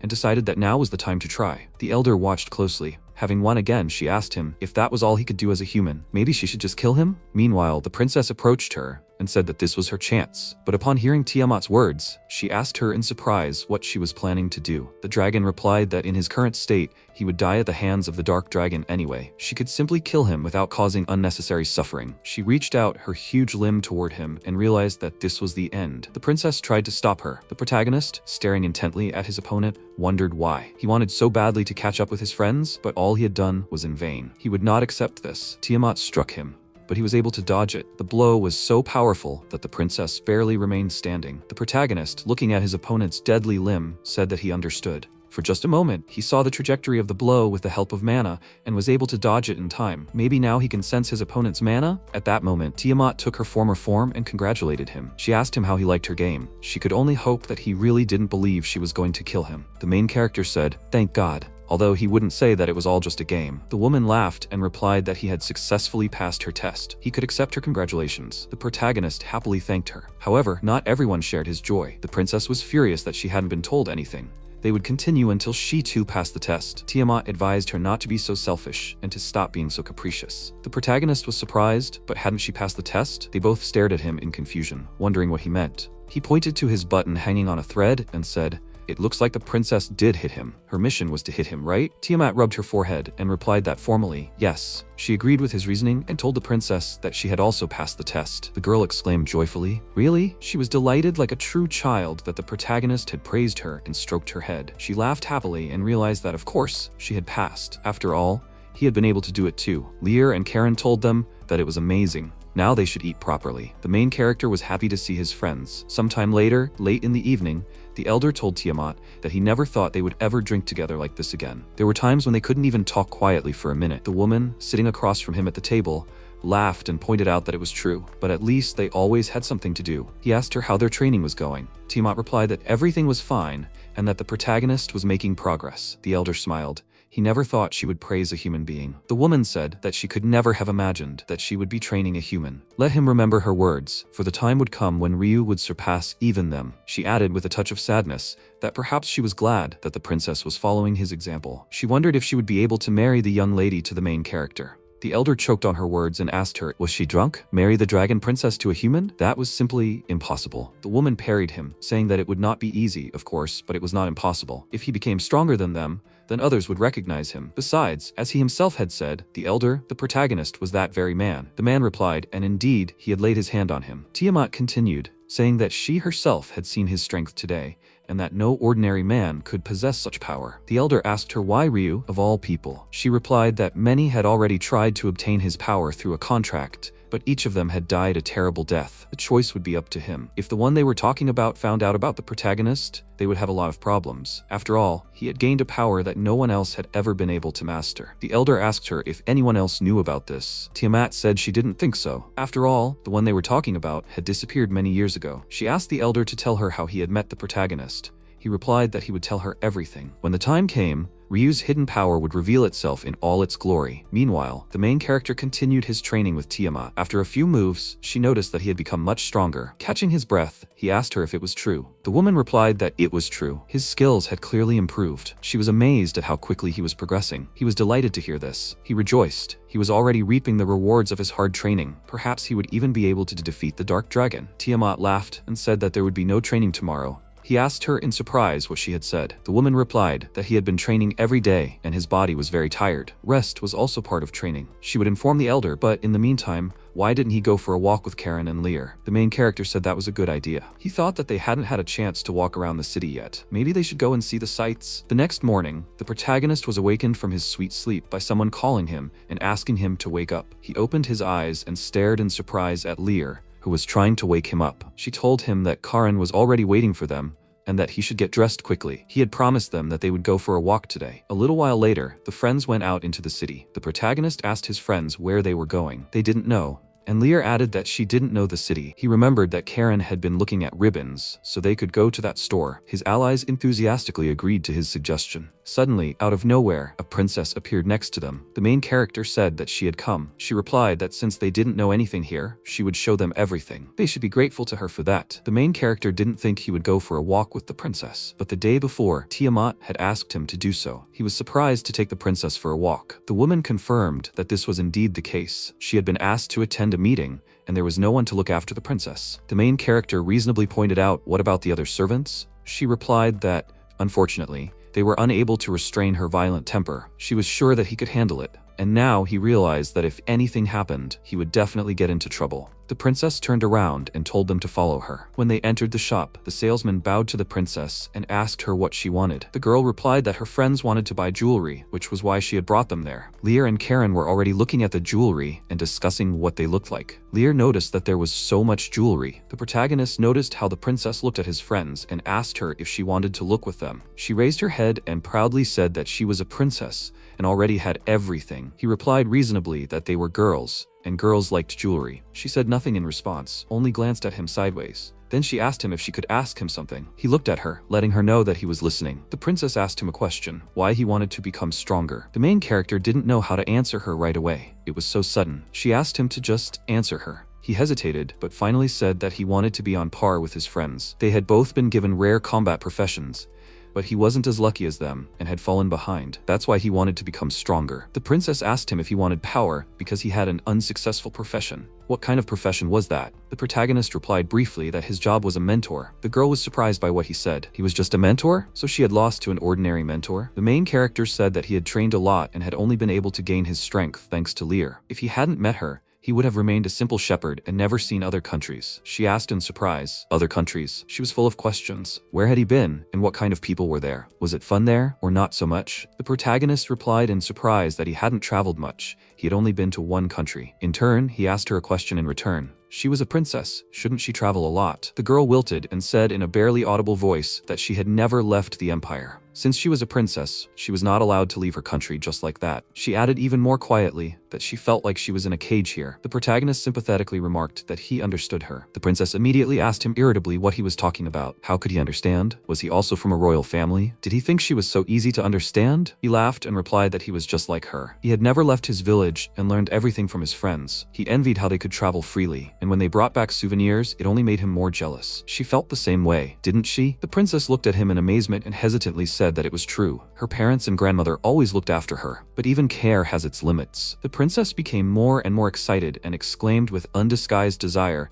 that she really wanted to see the world. She wanted to see every country in the world, to find a place that no one had ever seen before and be praised by others, to meet different people and try different foods. At these words, she seemed to wilt, and already thoughtfully that she would also like to find friends. She added that, of course, she could handle everything on her own, but that everything was much more interesting with friends. The main character realized that she was trying to befriend them. At that moment, Karen called out to him and asked him to evaluate her choice of a beautiful bow for her hair. He smiled and asked her if she had already chosen it. It looked very good on her. Karen was as happy as a child with her new accessory. Then she suddenly became serious and asked the protagonist what they had been talking about with the princess. The princess quickly replied that it was nothing special. The protagonist said that the empress's daughter wanted to be friends with them. The princess was outraged by his audacity and angrily exclaimed, "Who had given him permission to say such a thing?" Karen looked at them in surprise and said, "Weren't they already friends?" Even a dark dragon would have envied the princess's emotions, and the protagonist even dodged her indignant exclamation. The princess turned to Karen and asked her what she was talking about. Karen calmly summed up, "How to put it? They eat together, train together. Doesn't that mean they are friends?" The princess reacted angrily. "Of course not." "No." Karen excitedly pointed out that she was family with her dad and sister, but she would be happy to make friends. She asked the princess if she wanted to be friends with her. MC calmly replied that he would also be happy if they became friends. He didn't have many friends either. The princess exclaimed that she agreed. They could even call her by her first name. Karen happily said that she would choose a ribbon for her too. She replied in confusion that she already had one. The girl smiled and called her over, noting that it would be proof of their friendship. "That's what friends do, right?" Uka blushed and agreed with her. Lear, watching this, smiled and remarked that they seemed to be having fun. The main character agreed and added that it was good that they had become friends so quickly. Why hadn't she bought anything? They had money from selling the materials, so she shouldn't be shy. He took the jewelry and asked if she wanted it. She wanted the necklace. The girl replied that the chains looked like a collar, so she didn't like it. Besides, it would get in the way during battle. The protagonist tied the scarf around her neck and asked with a smile, "How about this? If she didn't feel comfortable wearing it around her neck, she could tie it around her wrist. Besides, the scarf matched her black hair, but if she didn't like it, they could look for something else." Lear smiled and thanked him, saying that everything was fine. The salesman thanked them for their purchase. After a while, they finished shopping and went outside. The elder's granddaughter asked where they were going next, what other popular shops. Uka happily pointed for them to follow her. She was sure they would like it. Suddenly, they noticed residents looking up at the sky in surprise.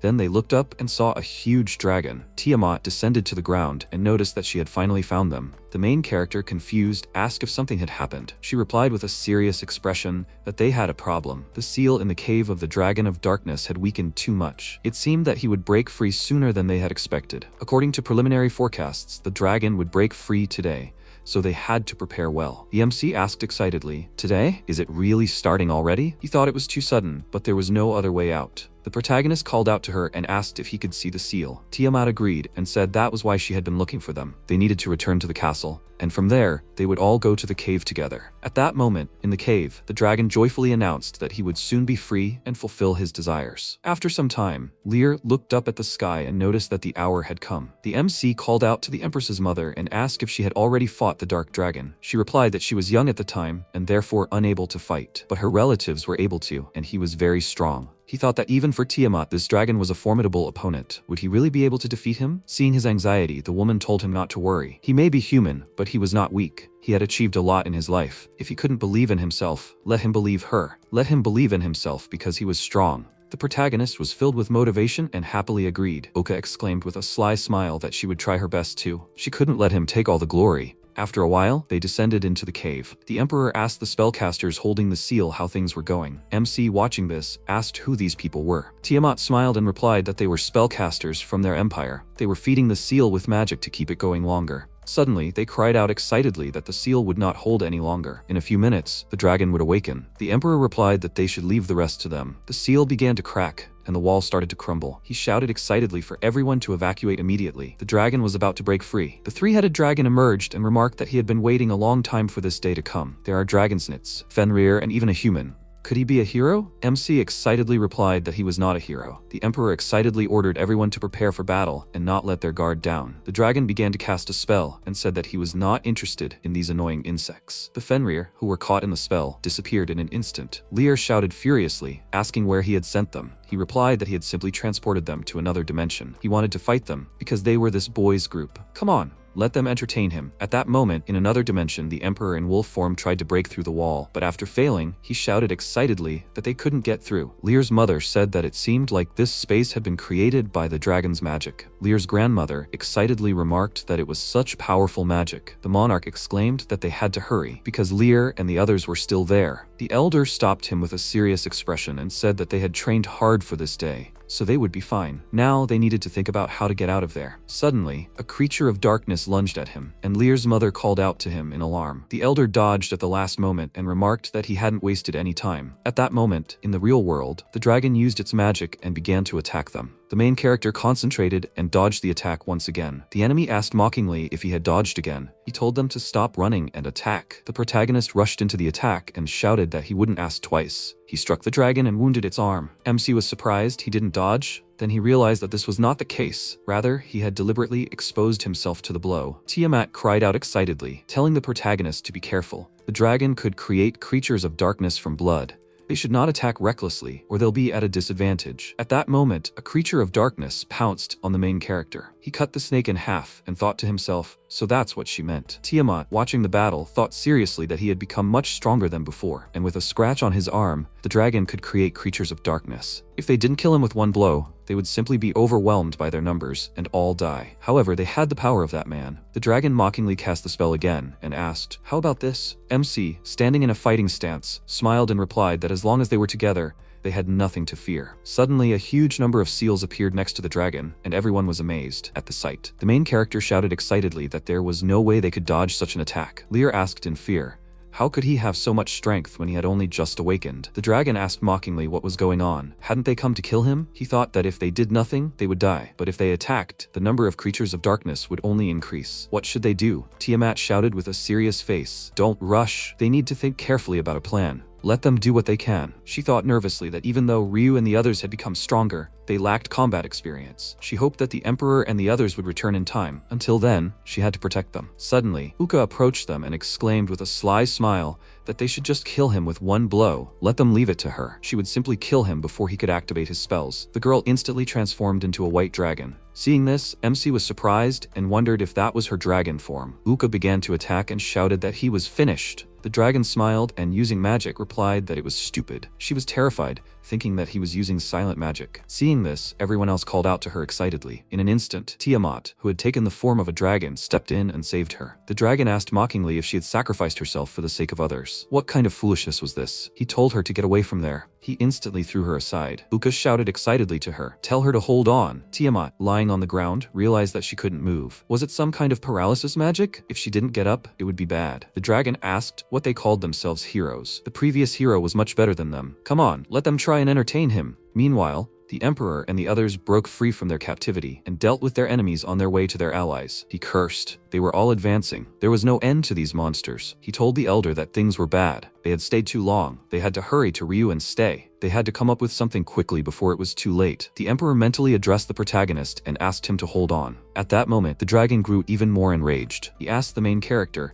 and his allies to attack it more. Uka leaned over Tiamat and asked her to hold on. She must not give up. The dragon, turning to the protagonist, exclaimed, maybe if the obstacles were removed, he would become more serious? The main character anxiously called out to the princess and Tiamat. Uka, assessing the situation, covered her grandmother with her body. An explosion sounded near them, and the dragon tried to attack them. The protagonist stood with his back to his allies, as if covering them, and took up a fighting stance. Fenrir stood behind him, ready to attack the enemy. MC shouted to Uka not to worry. Let her remember why they were here. The princess, barely holding back her tears, said that it was her fault that her grandmother was injured. The main character replied that if she died, Tiamat would mourn her. After all, then all his attempts to protect her would be in vain. Now, all hope rested on them. That was why Tiamat had protected them. The princess looked at him in surprise. He suggested that they fight together. Uka turned Tiamat and told her not to worry, that she would not do anything rash anymore. The princess approached the protagonist, stood next to him, and said that now they would fight together. The dragon, watching them, laughed and said that this was good. Their pathetic attempts amused him so much. Let them show him everything they could. He activated his magic and attacked the allies. The main character deftly dodged his blows, moving closer to his opponent. Meanwhile, Karen attacked the dragon with fire. The enemy only smiled. She decided to attack him with fire, then he would get rid of her first. He activated activated his magical power and emitted it towards Karen. The main character called out her name in alarm. The ally flew into the air while the wolf attacked the dragon from behind and cut off its tail. She asked Karen if she was okay. The girl replied that she was fine and thanked her sister. The dragon, meanwhile, said that he would continue. At that moment, the princess rushed at him, saying she wouldn't let him do it. The protagonist covered her from behind. The enemy created a magical barrier, and all of Uka's blows were deflected by the defense. The dragon laughed openly, shouting that it was all useless. The princess and the protagonist returned to their positions and took up a fighting stance. He wondered what they should do. Tiamat had warned them that they must avoid the enemy's spells at all costs. Simple attacks would not hurt him,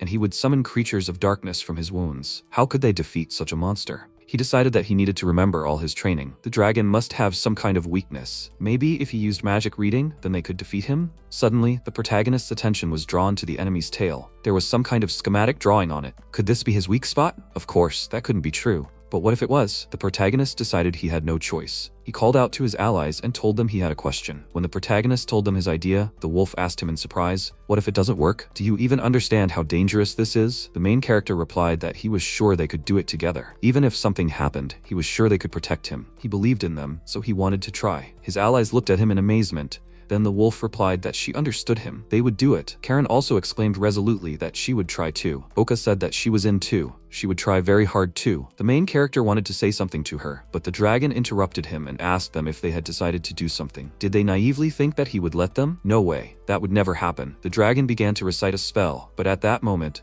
the wolf jumped at him and bounced off him. The dragon was surprised. Had she broken his spell? But she couldn't dodge him in the air. He attacked the wolf in midair, but she blocked his view with a wall of flame. The dragon smirked. They were idiots, playing right into his hands. At that moment, Uka pounced on him. The enemy wanted to attack her with his next magic trick, but he was surprised to see that the flame guard wasn't working. That stupid girl should have been reduced to bones. Uka smiled, a small feather sticking out of her teeth. Before the attack, the main character had told her to take the feather from Karen, as it would protect her from the fire. Moreover, he had personally protected the feather, so she had nothing to worry about. Their enemy's magic was strong, but they just had to prevent him from activating it. And the source of his magic was his tail. The dragon looked at them and laughed. How interesting. They had decided to attack him again? He turned to Uka and told her that he was going to send her to her grandmother. The princess grinned. He was an idiot. At that moment, the monster sensed something was wrong. He turned around and saw that the wolf had cut off his tail. He thought irritably, so that's how they planned it from the beginning. All three of his mouths laughed, and he said that he understood everything. They think they can take away his magic? Then his creatures would deal with them. The dragon released many of his minions, who instantly prepared to attack. He ordered them to attack him. Let them entertain him some more. The creatures began to attack their allies, who fought back. The dragon egged them on, telling them to move more. This would be a battle at the limit of their strength. This was exactly what he wanted. Suddenly,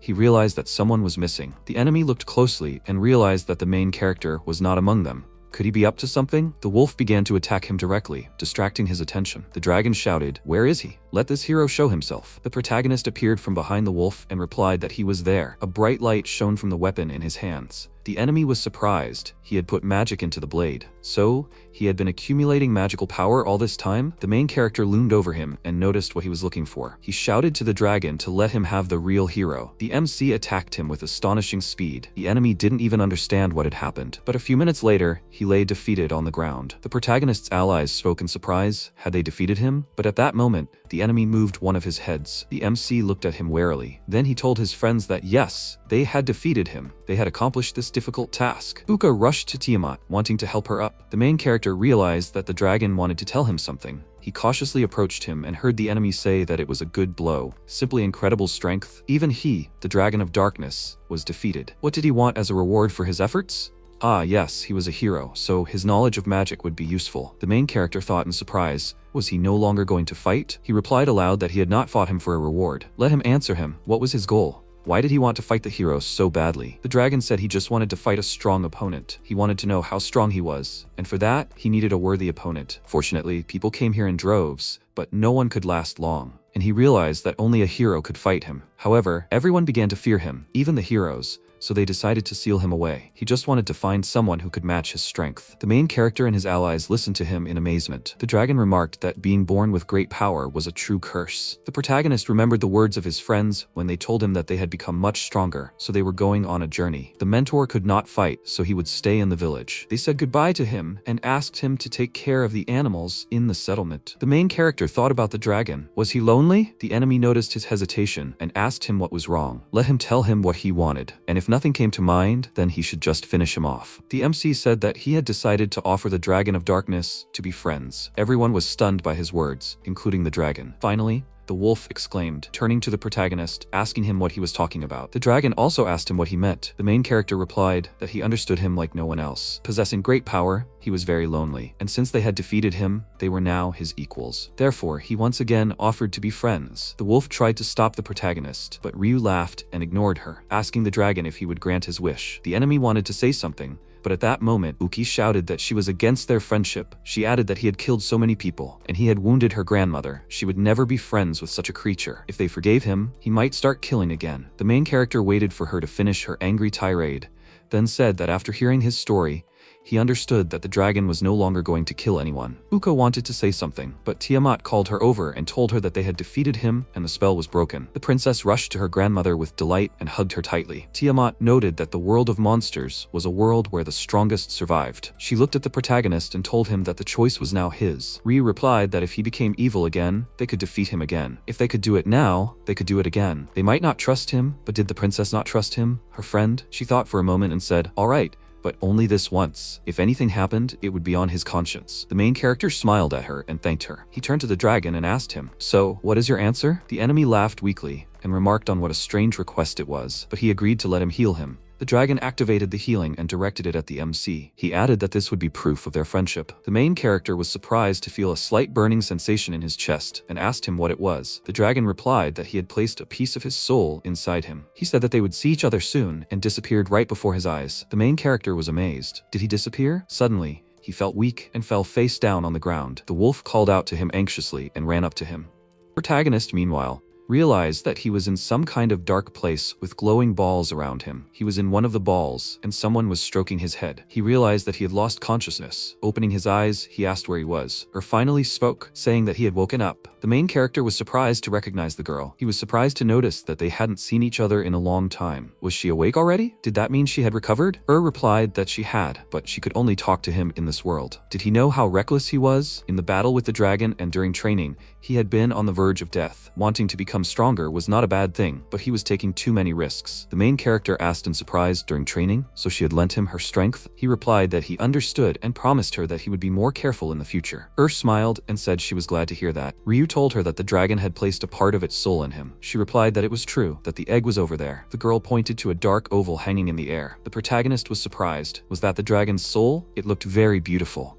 Told him that the Dragon of Darkness wasn't evil at first. He was a golden dragon who always wanted to learn new things. But after learning forbidden magic, he turned into a dragon of darkness. He was just a regular dragon, but with a really strong soul. The main character thought about it and said he understood. The girl asked that he was very kind, or had he spared him because she was also a dragon? The protagonist looked at her and replied that did not want to take anyone's life just like that. She smiled and said that was why she liked him. Then she suggested they return to the topic and told him to look closely at the egg. The MC asked her in surprise if there was a little dragon inside. Explained that the dragon was restoring its body in the egg. Ryu asked if that meant it would come to life someday. She said that it would, but there was no need to worry. She would look after it here. Apologized to the protagonist and told him they had to say goodbye. After a short silence, the protagonist asked her when she would be able to leave his body. Looked at him in surprise, not understanding. He explained to her that she had always been here alone, and he was sad to realize that she must be very lonely. The girl smiled and said that wasn't quite true. It was very cozy inside him, and she felt safe and quite comfortable there. Therefore, he shouldn't worry about it. He replied that this reassured him. But would she tell him if he became the Lord of Demons? Would she be able to leave? The girl looked at him in confusion and said that she could do that, but that wouldn't be necessary. She explained to him that the Lord of Demons was a powerful monster who commanded other demons. He must not become one under any circumstances. They should end the conversation for now. He exclaimed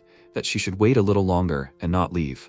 But interrupted him and said that they could talk to him later. He shouted her name, but she had already disappeared. Instead, the protagonist saw the worried faces of his allies. Tiamat addressed him by name and said she was glad he was okay. He looked around and saw that they were in a room, and he was lying on a bed. The MC asked them where they were. The princess told him that after he fell, they met elders and everyone returned safely to the castle. The protagonist noted that he seemed to have been unconscious for a long time. He thanked his allies and put his hand to his head. Tiamat noticed that he didn't seem to have fully recovered yet and needed to rest. If he felt unwell, he should call her. The protagonist replied that he would do so and that they also needed to rest. When he was left alone, his thoughts took over. Well, was fine. It seemed she had forcibly awakened him from his sleep. Why couldn't he become the Lord of Demons? Meanwhile, was thinking about the same thing. Indeed, if Ryu became the Lord, she would be able to leave. However, with such power, he would be very lonely and would have to sacrifice all his friends. Would he be able to handle it? Meanwhile, everyone in the Empire was celebrating the victory over the Dragon of Darkness. The people praised the Dragon Emperor and the protagonist. Lear laughed and remarked that he seemed to be very popular now. The protagonist replied that it was true. Now the people in the city wouldn't let him pass. After some time, the Emperor once again thanked Ryu in the throne room. He added that without him, they would not have been able to defeat the Dragon of Darkness. The Emperor asked him what he wanted as a reward. The protagonist replied shyly that he didn't want anything. The monarch smiled and asked him not to be shy, that he couldn't just let him go without a reward. He added that the MC could ask him for anything he wanted. The main character noted that even though he was told to ask for a reward, he had no idea what to ask for in his head. The protagonist asked the monarch what he could ask for. The Emperor replied that he could have anything his heart desired. For example, treasures, artifacts, or the right to live in the palace. Tiamat apologized for interfering, but she had an idea. Why not choose her as a reward? Everyone present was frankly amazed at what she said. Lear exclaimed, "So she wants to be his wife?" Karen said in bewilderment. "Marry her father?" Uka was indignant. "What is her grandmother saying?" The protagonist laughed nervously and remarked that the Emperor would surely not agree to such a thing. The monarch replied that he had no objection. Now everyone stared at him in amazement. He asked the protagonist what he thought about it. Wouldn't it be nice to have a dragon for a wife? The main character began to make excuses, saying that he didn't need it at all. He turned to Tiamat and asked her why she was saying that. She giggled and asked what she had said. The Emperor frowned. Did he not like it? Then perhaps he would take Lady Tiamat's claws? The woman struggled to contain her laughter. The protagonist broke out in a sweat from the tension and asked again, "Claws?" The monarch confirmed that he did. Dragon claws and scales are used to make powerful weapons and durable armor. They can also be used to reinforce his equipment. Or did he want something else? The protagonist looked at Tiamat and hastily replied to the Emperor that this would suit him. The Emperor concluded that, as a reward, he would receive the dragon claws. He would prepare everything, and in the meantime, everyone could rest. The princess was dissatisfied with something. After a while, Lear and Karen came to the protagonist while he was training. Lear asked him if he was okay. He hadn't recovered yet, maybe he should rest some more? He replied that he was fine, he'd better practice. He thought that the dark dragon still hadn't recovered. It was good that was watching over him. He needed to become much stronger to catch up with the heroes. The princess ran up to them and offered the protagonist a towel and water she had brought him. She added he was training so hard. Unfortunately, that was all she could do to help him. The main character thanked her for her concern. He began to wipe his face with the towel, and Uka looked at him intently. MC asked her what was wrong. The girl blushed and said it was nothing. She wanted to know what he was going to do when he received his award. He said that he planned to find his friends. Did she want anything else? The princess lowered her head and quietly asked if she could go with them. The main character was surprised. What about the Emperor? She replied that he shouldn't worry about that. He said that it would be good for her to see the world. If they asked together, he would definitely allow it. So, if it was possible, would she go with him? The protagonist remembered that she had said she wanted to travel. She had added that she was a princess and couldn't just leave the country, but she wanted to do it so badly. While the protagonist was thinking about her words, Karen exclaimed that she agreed. She didn't mind traveling with her new friend. Lear reasonably pointed out that they couldn't decide such a thing. The protagonist agreed with her. They couldn't make such a decision on their own. He looked at the dejected princess and told her not to worry, they would go with her. They would definitely get permission from the Emperor. She should just believe in him. The princess, barely able to contain her joy, asked him if it was true. Then they should go to her father immediately. At that moment, a court assistant came in and told them that the Emperor was summoning them and that he would escort them to the throne room. A short time later, the allies entered the monarch's chambers. He apologized to the protagonist for keeping him waiting and said that this was his reward. His assistant removed the cover, and the protagonist saw 5 processed claws of Tiamat on the table. He was surprised and asked, "So many?" The Emperor replied that the woman had said that different claws had different effects, so they had prepared several options. The claws of the earth dragon were very strong, the claws of the water dragon were flexible and beautiful, and the claws of the air dragon were light and sharp. He added that there were also some special ones, and that the protagonist could choose whichever ones he liked. The protagonist began to examine his reward, thinking, there are so many different kinds of claws, which one should I choose? Suddenly, one caught his attention. He picked it up and noted that he liked it. It was immediately apparent that it was special and fit comfortably in his hand. The Emperor smiled and said that he had an eye for diamonds, that it was Tiamat's claw. The protagonist was surprised. Tiamat? The monarch continued that he was lucky. The student had chosen his teacher's claw. A woman who had come up to them unnoticed asked them to stop it. the emperor suddenly exclaimed that he had a better idea. Why didn't Ryu take Tiamat with him? The woman and the protagonist stared at him in surprise. The princess, Lear, and Karen also exclaimed in amazement, asking what he was saying. The monarch asked the woman if she liked training with the protagonist. Tiamat replied that she was obliged to take care of the princess, so she had to decline his offer. And anyway, enough of his jokes. Uka remained silent, looking at the main character. Ryu encouraged her with a glance, and she turned resolutely to her father and grandmother. She said that if her grandmother did not want her to go, she would like to go on a journey with Ryu. She added that she had been thinking about it for a long time, and wanted to see all the wonders of the world for herself. But even if they were against it, she was not going to give up. The royal family stared at her in surprise. They did not expect such determination and persistence from their princess. Uka bowed to them and asked once again for their permission to go on a journey with the main character. All the courtiers, servants, and knights began to whisper among themselves. Was this possible? She was still just a child. It was too dangerous. The emperor replied that he understood how she felt, but she was still too young. She should wait a few more years. Unexpectedly, Tiamat said that she had to disagree with his reasoning. The princess had fought the Dragon of Darkness, and she had done well. In her opinion, her granddaughter was old enough, and besides, she would be with Ryu, who was strong enough, so there would be no problems. Everyone looked at the woman in surprise. They certainly did not expect such support from her. She continued, saying that, in her opinion, they should let Uka go. The princess was moved and thanked her gratefully. Tiamat interrupted her and continued, saying that they could let her go on one condition. She turned to the main character and said that he had to protect the princess during the journey. If she was hurt, he would not escape punishment, and it could even lead to an international scandal. Was he prepared to take on such responsibility? The princess was indignant. The protagonist was not obliged to agree to this. She could protect herself. Tiamat said in the previous battle,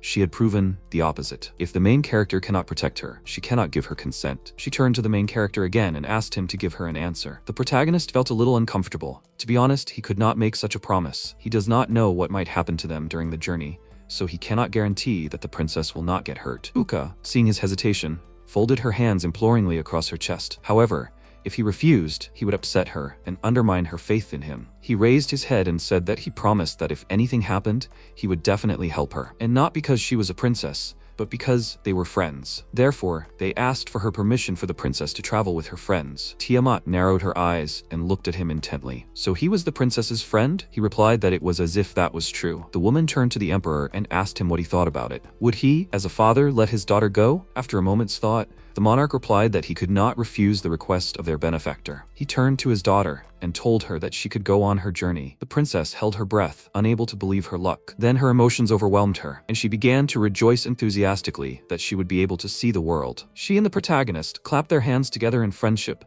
and he told her that he was very happy about it. Uka thanked him warmly. Tiamat suddenly said that she had one condition: she would go with them. The princess and Ryu were surprised by this, and the girl asked her why she had decided that. Tiamat replied reasonably that she had never said she would let her go alone. She added that if they caused trouble in another country, it could lead to an international conflict. Moreover, it could cause problems for Lord Ryu. They just had to be understanding about it. Lear peacefully remarked that she had no objection. Karen agreed, exclaiming that it would be more fun that way. Only Uka was dissatisfied. The emperor asked her what was the matter. The princess replied that she was just happy to finally have her freedom, and now look how things had turned out. The monarch told her not to say that, but before they left, he wanted to talk to the protagonist, as he had a request. The protagonist was surprised. A request? The emperor replied that he had indeed, and asked if they could visit the village of the elves. Many spirits lived in the forest of the elves, and he had recently received a message from their king. He was asking for the protagonist's help in a matter. The protagonist asked in confusion if he was supposed to help someone with something. The monarch said that he understood correctly. The news of the death of the Dragon of Darkness had spread very quickly, so the king was asking him to lend him his powers. The request was that people had begun to kidnap elves, and the king wanted all the poachers to be caught. They work the spirits and sell the captured elves as slaves. The monarch added that it was difficult for the king of the spirits to appear in human settlements,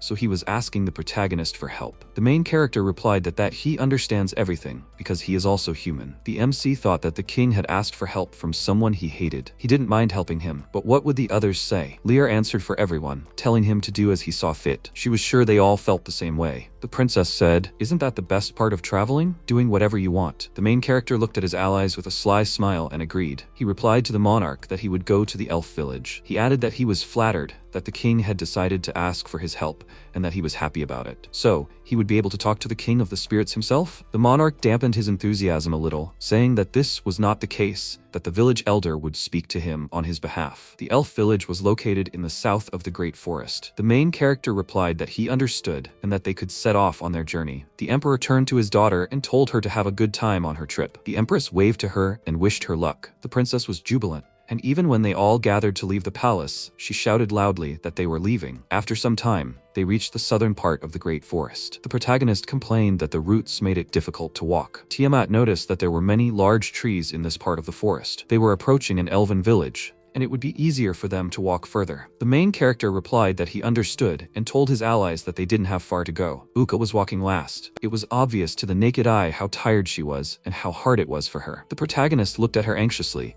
but she noticed his gaze and said that everything was fine. She even found the strength to laugh. Tiamat said irritably that they should hurry up. If they continued at the same pace, they would never make it to their destination. They could consider it training and had to try harder. Everyone sighed heavily, and the protagonist remarked that it was tough. He noted that it was his first time in this part of the forest. Tiamat replied that it was normal. The spirits had created a barrier around the village so that it would be impossible to find. Lear said in confusion, then they wouldn't be able to get into the village. The woman explained to her that there were guardian spirits around the barrier, and if they told them their names, they would let them in. The main character exclaimed that it seemed like they were already close. Suddenly, the main character heard a noise and was surprised to see a small elf flying near him. Karen exclaimed in amazement, "Is that a spirit?" The protagonist replied that he had never seen anything like it before. He asked the spirit if it had come to meet them. The spirit silently pointed in one direction and flew off in that direction. The MC wondered if it was suggesting they follow it. After it, Lear asked what was happening. The allies set off in the direction their silent friend had flown.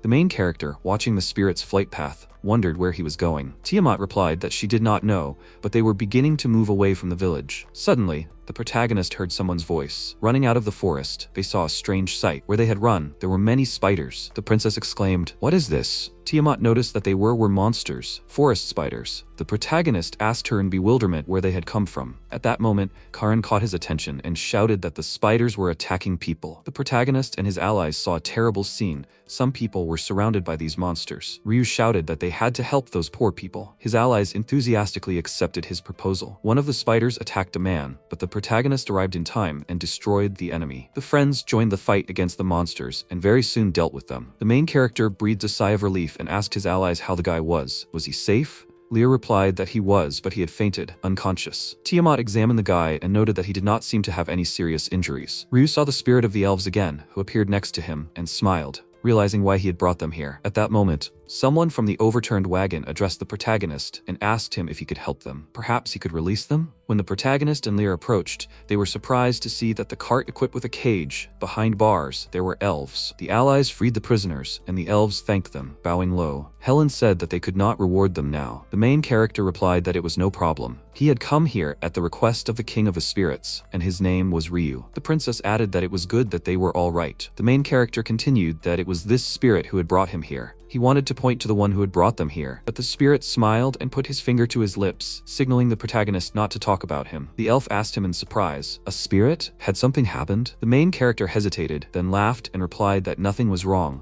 Everything was fine, he was just joking. At that moment, the people began to come to their senses and asked each other what had happened to them. One man remembered everything and exclaimed that they had been attacked by forest spiders. Panic instantly broke out among the people, who shouted that they didn't care about the elves. They had to get out of there. Their lives were very dear to them. The protagonist, watching them, said in surprise, they ran away without a second thought. He looked at the weapons the people had dropped and noticed with surprise, "What is that emblem?" He had to examine the other weapons and items, and saw the same design everywhere. Tiamat, looking at the emblem, said thoughtfully that she had never seen anything like it before. It seemed that they were all from the same group, and this group was clearly not small. She added that perhaps even nobles belonged to this organization. The main character said that they needed more information, that they needed to go to the village, talk to the Spirit King, and escort the elves home. Everyone set off in the direction of the village, with the main character walking behind everyone else. He looked at the freed elves and thought, 4 women, 2 children, even children are being kidnapped. He didn't even want to think about what the bandits want to do to them. They had to deal with these poachers as soon as possible and protect the elves and spirits. At that moment, one of the elves said that they were almost there. They just had to go through the bushes, and they would be home. When they did,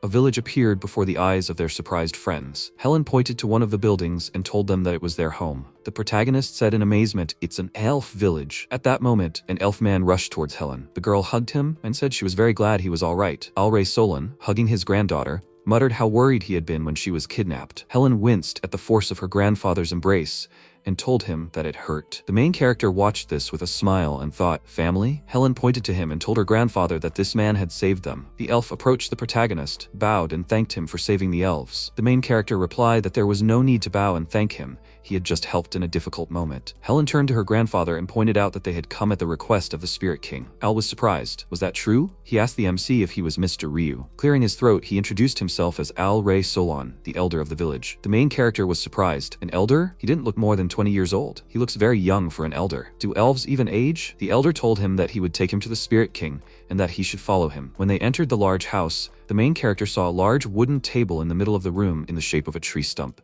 behind which sat the elves, each with a sad expression on their faces. The elder turned to the empty chair and said to the Lord that Mr. Ryu had arrived at his request. He believed that they could begin to rescue their kin. The main character asked the elder if they wanted to discuss a strategy. Al replied that they did. He continued, saying that many of their kinsmen had been kidnapped by slave traders and would soon be sold into slavery. He had personally devised a plan to deal with them. The protagonist asked him with interest what his plan was. Al exclaimed that they would break into the houses of the nobles who had bought their brothers. Then they would free all the elves and spirits and kill all the slave traders. Ryu asked in surprise, "What? That's too simple." Lear asked if he was joking. The protagonist said he didn't think so. "Great plan," Uka exclaimed joyfully. "Right, they would go and kill everyone." Ryu stopped them by their clothes and said that it was too reckless. First of all, how would they know which houses the elves were in? Why not just break into the slave trader's house? The elf said that the scouts they had sent to the kingdom had not yet returned. Ryu said that if they attacked the nobles, they would surely want revenge and attack the village. They should think it over again. The elf banged his fist on the table and said tearfully that they didn't have that much time. Even now, their kin were suffering at the hands of these ruthless people. They were enduring all this pain in the hope that they would save them. They couldn't keep them waiting, the protagonist thought.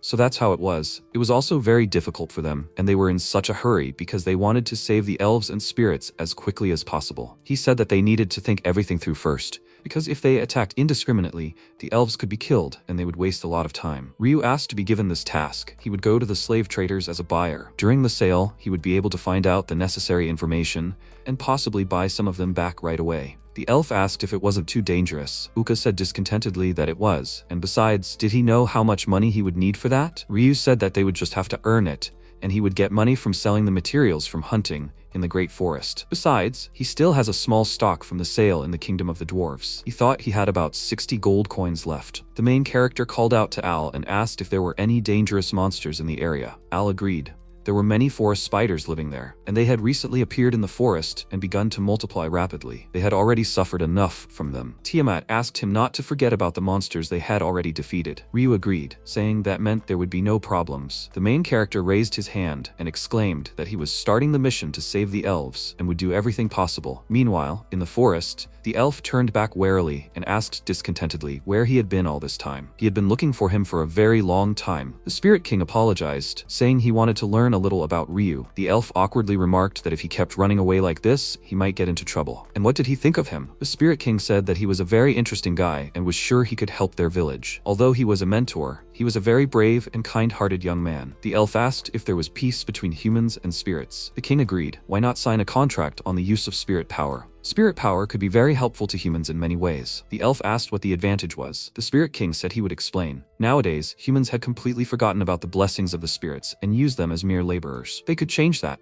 and it seemed that he was the only one who still believed in it. Ryu dealt with all the monsters and said that this would be enough. The elf wondered if people would even buy this. The protagonist said that it could be used in different ways, for example as threads for clothing. Okay. Now they can go to the principality. Al called out to him and asked him to help their brothers. Among those kidnapped was his daughter, since many had been kidnapped, children, parents, and even orphans. However, each of them was dear to him and asked him to be sure to return them home. Ryu agreed, and Al handed him a letter from the Spirit King and asked him to give it to the ruler of the principality. The protagonist asked, "What's in it?" Al asked to just give it to the ruler. He replied that he wasn't sure he would be able to meet him, but he would try. Al thanked him and said that the blessing of the Spirit King would be with them. After a while, they set off, and Lear asked what kind of principality Eric was. The main character said that he did not know the details, but that things were not as strict there as in other countries. Tiamat replied that this principality had also received the blessing of the spirits. Uka asked discontentedly, "So they kidnap elves and spirits to sell them?" Ryu remarked that it was most likely someone's plan and that they needed to get information first. He suggested talking to people when they sold the spiders at the guild. Meanwhile, Ryu looked around and asked if this was the principality of Eruk. He didn't see anything special and it seemed lifeless. The main character put the spiders on the table and asked the cashier to count them. After a while, the cashier put the coins on the table and Ryu thanked her, thinking that he had a feeling of déjà vu. He turned back and said that they had received the money and could now move on. Suddenly, Mac appeared in front of them, called out to him, and said that they hadn't seen each other in a long time. Mac said that he had heard that someone was selling rare materials, so he came to take a look. He thought it was him. Uka asked if he knew him. Ryu agreed. They met in the land of the dwarves, and that he couldn't believe he had decided to come here at such a tense time. Ryu asked why it was tense and what he was talking about. Perhaps he didn't know that the ruler had recently fallen ill. In this country, whoever could sign a contract with the Spirit King would become the ruler. However, no one has been able to sign the contract, so the people are very worried. Ryu thought, so the Spirit King and the current ruler are acquainted? Perhaps the letter mentions the future successor? Max smiled and asked what he was doing here. The main character felt awkward about not being able to tell him that he had come to save the elves. He said that he was looking for missing people at the request of a village. Mac exclaimed, "So that's what you're doing? You're so kind." He asked if he had any information. Had he heard anything about slaves in this country? Mac replied that he had heard very little, only that there was a dark guild in this country that dealt in slave trade. They were called Black Wolves. He remembered one person who was connected to this guild. Ryu asked happily, "Is that true?" Mac pointed out that with his appearance, it would be difficult to contact him. Slave traders are essentially people who look at clothes. With their appearance, they could easily be mistaken for poor people. As soon as they tear their expensive clothes, they would go straight to him, and he wouldn't be able to help him anymore. The main character thanked him and saw him off. After a while, Tiamat said that it was very uncomfortable, and Lear remarked that it suited her very well. She said that they should behave like aristocrats, and asked them to watch their behavior and words. Ryu suggested repeating that he was their father, Tiamat was his wife, and Karin and Uka were their daughters. Lear transformed into a wolf and exclaimed in displeasure, "Why should she be an animal?" The protagonist answered, "Because she can't hide her tail and ears. It was very difficult for her to disguise herself as a human." At that moment, they arrived at the building, and the salesman greeted them and asked if it was their first time there. Ryu agreed, saying that his close friend Mac had recommended them. The salesman asked what kind of slave they were interested in. Tiamat covered her face with a fan and said that he should be good at housework and preferably attractive appearance. Did they have any like that? The salesman invited them in and asked permission to show them all the merchandise. Ryu and Tiamat went down a long staircase to the basement and asked what kind of slaves they had. The salesman said there were many, including a man who had been unable to pay his debts and a former adventurer dwarf. He was sure that he would be satisfied, and there were also half-humans. Ryu asked if they even had those. The seller asked if he was interested. He could show them if they wanted. What race was he interested in? Dogs or cats? Ryu asked if they had any elves. The salesman looked at him disapprovingly, and they stopped on the stairs. The main character thought, had he said something wrong? Tiamat wondered if he had begun to suspect them. The man replied that he was sorry, but unfortunately, they did not have any elves. Elves were a very valuable commodity and were only sold at auction. The main character asked so they couldn't be found at other merchants either? He agreed, saying it was much more profitable to sell them at auction. Ryu thought that this was bad. Everything could be solved with money when dealing with merchants. But auctions were a different matter. At auctions, the one with the most money would win, and elves would cost a fortune, so they needed to find out where they were being kept. The seller said he was sorry, but he couldn't reveal such information. The protagonist put a bag of coins on the table and asked if he could tell him a little about the elves in exchange for a modest gift. The seller handed him some documents and said that it was a list of slaves who would be sold at the next auction, and asked him not to disclose this information to others. There were especially many women and children among them. The Dark Guild had been working hard recently, and he had heard that they had recently managed to capture a bunch of elves. Ryu thought that there were so many of them that if they wanted to free them all, they would have to act carefully. Suddenly, he saw Uiros and noticed that she was an elf. The seller exclaimed happily that he had good eyes, and in 3 days she would be sold at auction. The protagonist thought about how the elder had asked him to save his daughter. They had the same surname, and it seemed that she was the elder's daughter. Tiamat said that there was little time left before the auction and that they should hurry. The protagonist agreed and asked if this meant that there would soon be a chance to get a real treasure.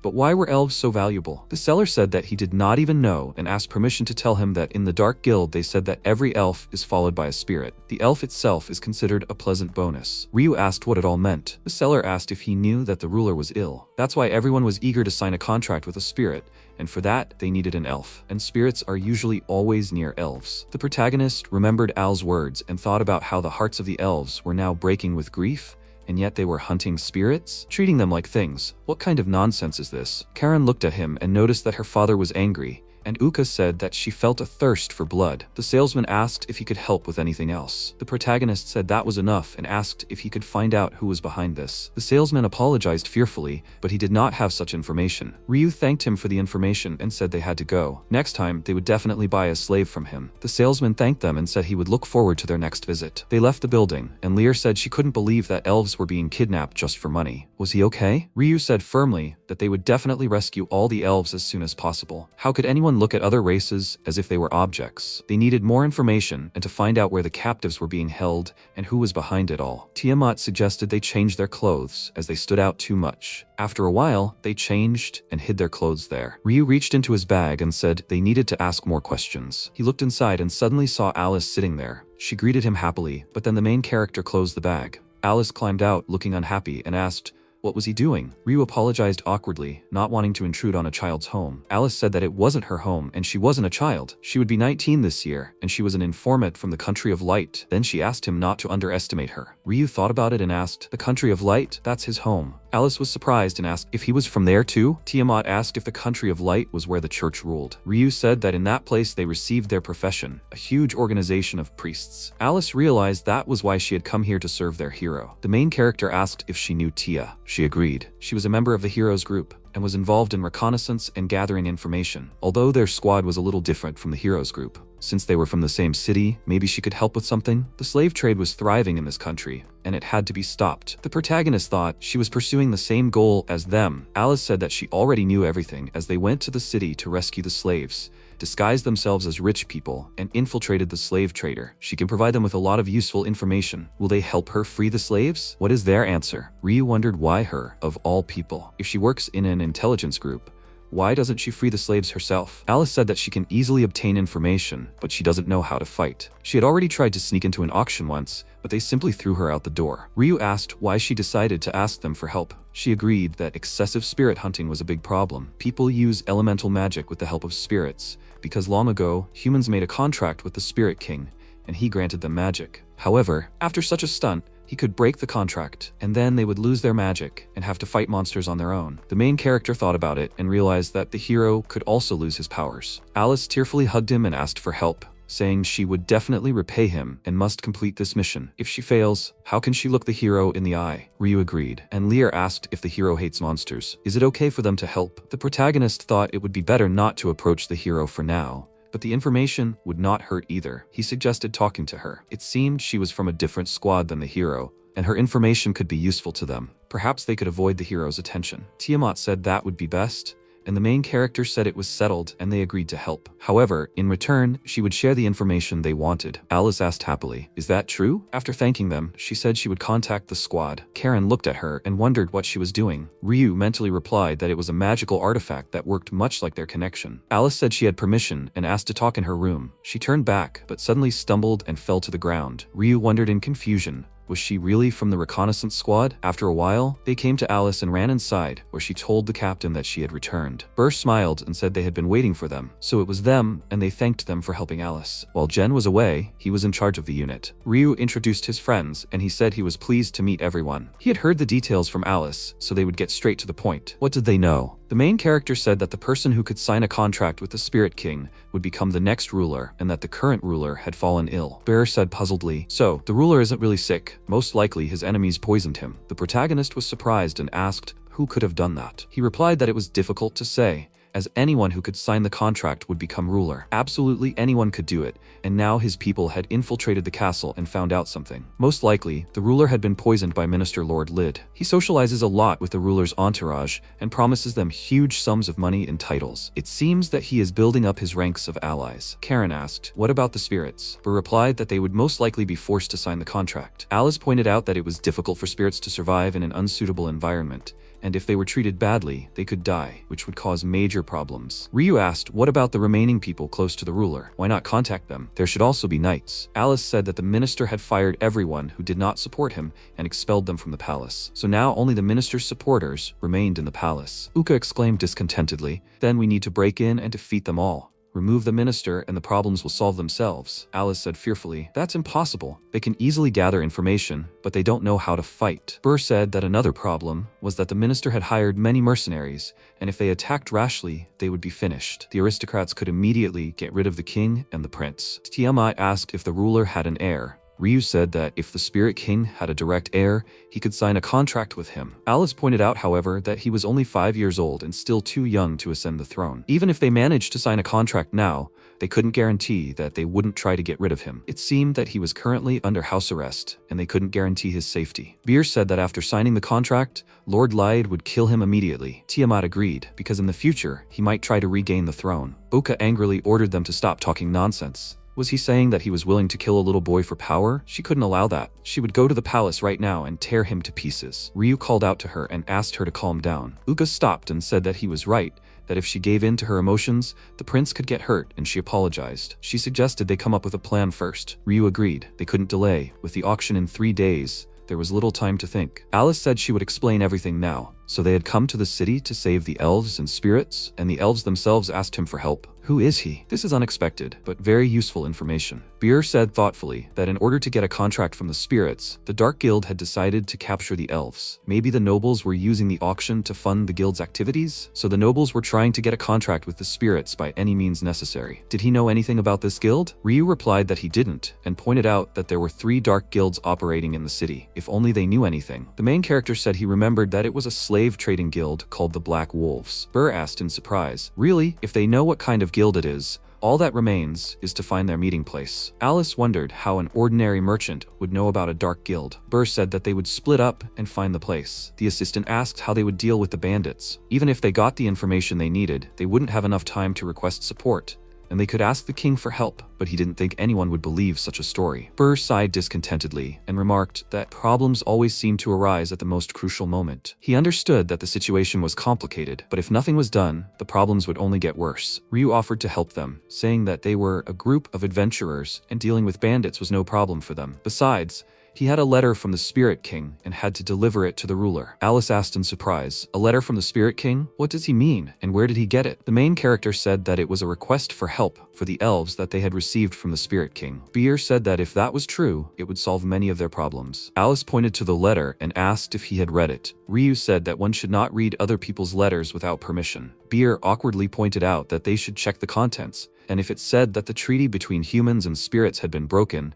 it would be too late to try to fix things. The protagonist wanted to object, but Beer interrupted him and asked the Spirit King to forgive him, saying that it was very important for them to know the contents of the letter. He took the letter from Ryu's hands and opened it slightly. In the letter asked if he remembered their conversation. He had promised that one day humans and spirits would be able to coexist in peace, but humans still treated them with contempt, and he had sworn that they would always support each other. Unfortunately, the world was now very far from his words, but he was not going to blame him, even if he had changed his mind. He still hoped for a bright future. Beer asked if the Spirit King still believed in humans. Alice pointed out that if they delivered this to the king, he would definitely believe them. Bear agreed. They had to deliver this letter no matter what. Could he trust them with it? He would take this task very seriously. Ryu agreed and said happily that they would save the king and deal with the Dark Guild, getting rid of all the rebellious nobles. It was a shame they hadn't met them sooner. They would have been able to destroy the Black Wolf Guild long ago. Burr shouted that they were performing tonight and everyone had to get ready. Karen happily exclaimed that they would do everything they could. Lear agreed. They would give it their all. Tiamat asked them to be extremely careful and stay alert. Meanwhile, in the bar, a man asked for more alcohol. The guy said he was feeling generous today and offered him another drink. The other man said that they had been working a lot lately, so they had a lot of money. Finally, everyone recognized their skills and offered them all the chance to earn a lot of gold. Meanwhile, Ryu and Alice were sitting on the roof of a building, and he said it looked like they were in the right place. It was an amazing feeling looking at the city from the roof, feeling like a real spy. Alice asked discontentedly why she was also participating in the destruction. She was just an observer. Ryu pointed out that there was nothing they could do about it, as there were already enough people in the rescue team. Alice said sadly that she wished Jen were there. He asked in surprise if he knew how to fight. Alice replied that he was not only responsible for gathering information, but also for secret assassinations. The main character asked where he was now. She replied that they had been informed that monsters had recently attacked people, and Jen had decided to check it out. Recently, the activity of the Demon Lord and monsters had increased significantly, so Jen was helping the hero. Ryu asked, "Does Tia really hate monsters that much?" Alice looked at him questioningly and pointed out that it was her job, but she was doing very well for her age. It was hard to believe that she is capable of fighting demons, saving people, and intends to defeat the demon lord. In general, she admires the hero, which is why she came here, and one day she wants to be like her. He probably thinks that it is an impossible dream to become like the hero. Ryu asked if she also thinks that all monsters are pure evil. Alice said that they probably constantly harm people, so the hero is doing the right thing, but when she looks at him, something interests her. Lear and the others are monsters, right? The main character noticed that she had figured it out. Ta said that at first she wasn't sure, but then she saw Lear's transformation and was convinced once and for all. To be honest, she was a little afraid at first. However, then she saw how he looked at them and how they communicated, and she realized that he trusted them completely. So now she wasn't sure if monsters were really bad. Ryu happily ruffled her hair and exclaimed, "She's so kind." Alice remarked irritably that she had told him not to treat her like a child. The operation was about to begin, and she asked him to be a little more serious.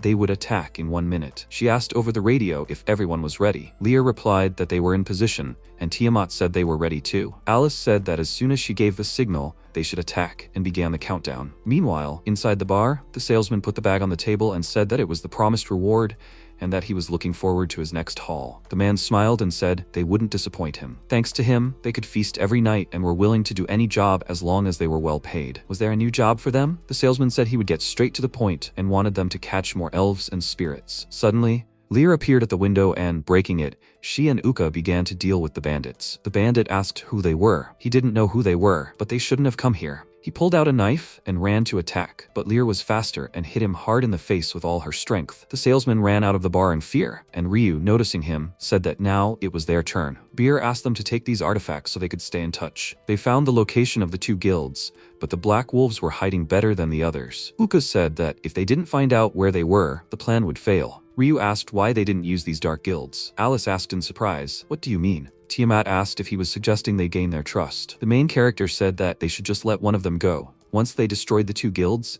they should let one person go, and he would lead them to the Black Wolves. Meanwhile, Ryu sat on the roof and mentally asked the aristocrat to take him to the Black Wolves. He said that they would do 2 things at once, and grabbing Alice, he jumped down. The salesman ran down the street in fear, saying that he didn't want to die and that they had to run. Ryu looked after him and asked if it wasn't a dead end. 5 minutes later, the aristocrat stopped in an alley and waved his hand over the stones, and the walls moved aside, allowing him to enter. The walls almost closed, when suddenly, Ryu appeared at the entrance and said that they had made it. Alice asked if it was a secret passage. It was quite clever, and now it was clear why they couldn't find them. They approached the door, and the main character said that it looked like the headquarters of the Black Wolves, and that until the battle was over, she should wait for him there. If anything happened, he would let her know. Alice asked him to be careful, when suddenly the protagonist kicked the door open with all his strength. The guild looked at him in surprise and asked angrily who he was. He didn't belong here. He was an intruder and must be killed. The aristocrat asked Kokuga fearfully to believe him, saying that a woman and a child had suddenly burst into the tavern. If nothing was done, they would be killed. They were his friends, and he could help him. Kokuga replied that they weren't friends and that he could help him. A woman and a child had suddenly burst in. If nothing was done, they would be destroyed. They were friends and he could help him. Kokuga replied that they were not friends, just collaborators, and the Black Wolves didn't care what happened to him. And why did he even decide they were obligated to help others? The aristocrat shouted that he would pay him, and Kokuga noticed that it was very noisy outside. He left the office and ordered everyone to shut up and stop making noise. Suddenly, he saw that Ryu had dealt with all the visitors. The main character asked if he was the head of this guild. Kokuga smiled and asked if he thought his greeting was a little rude,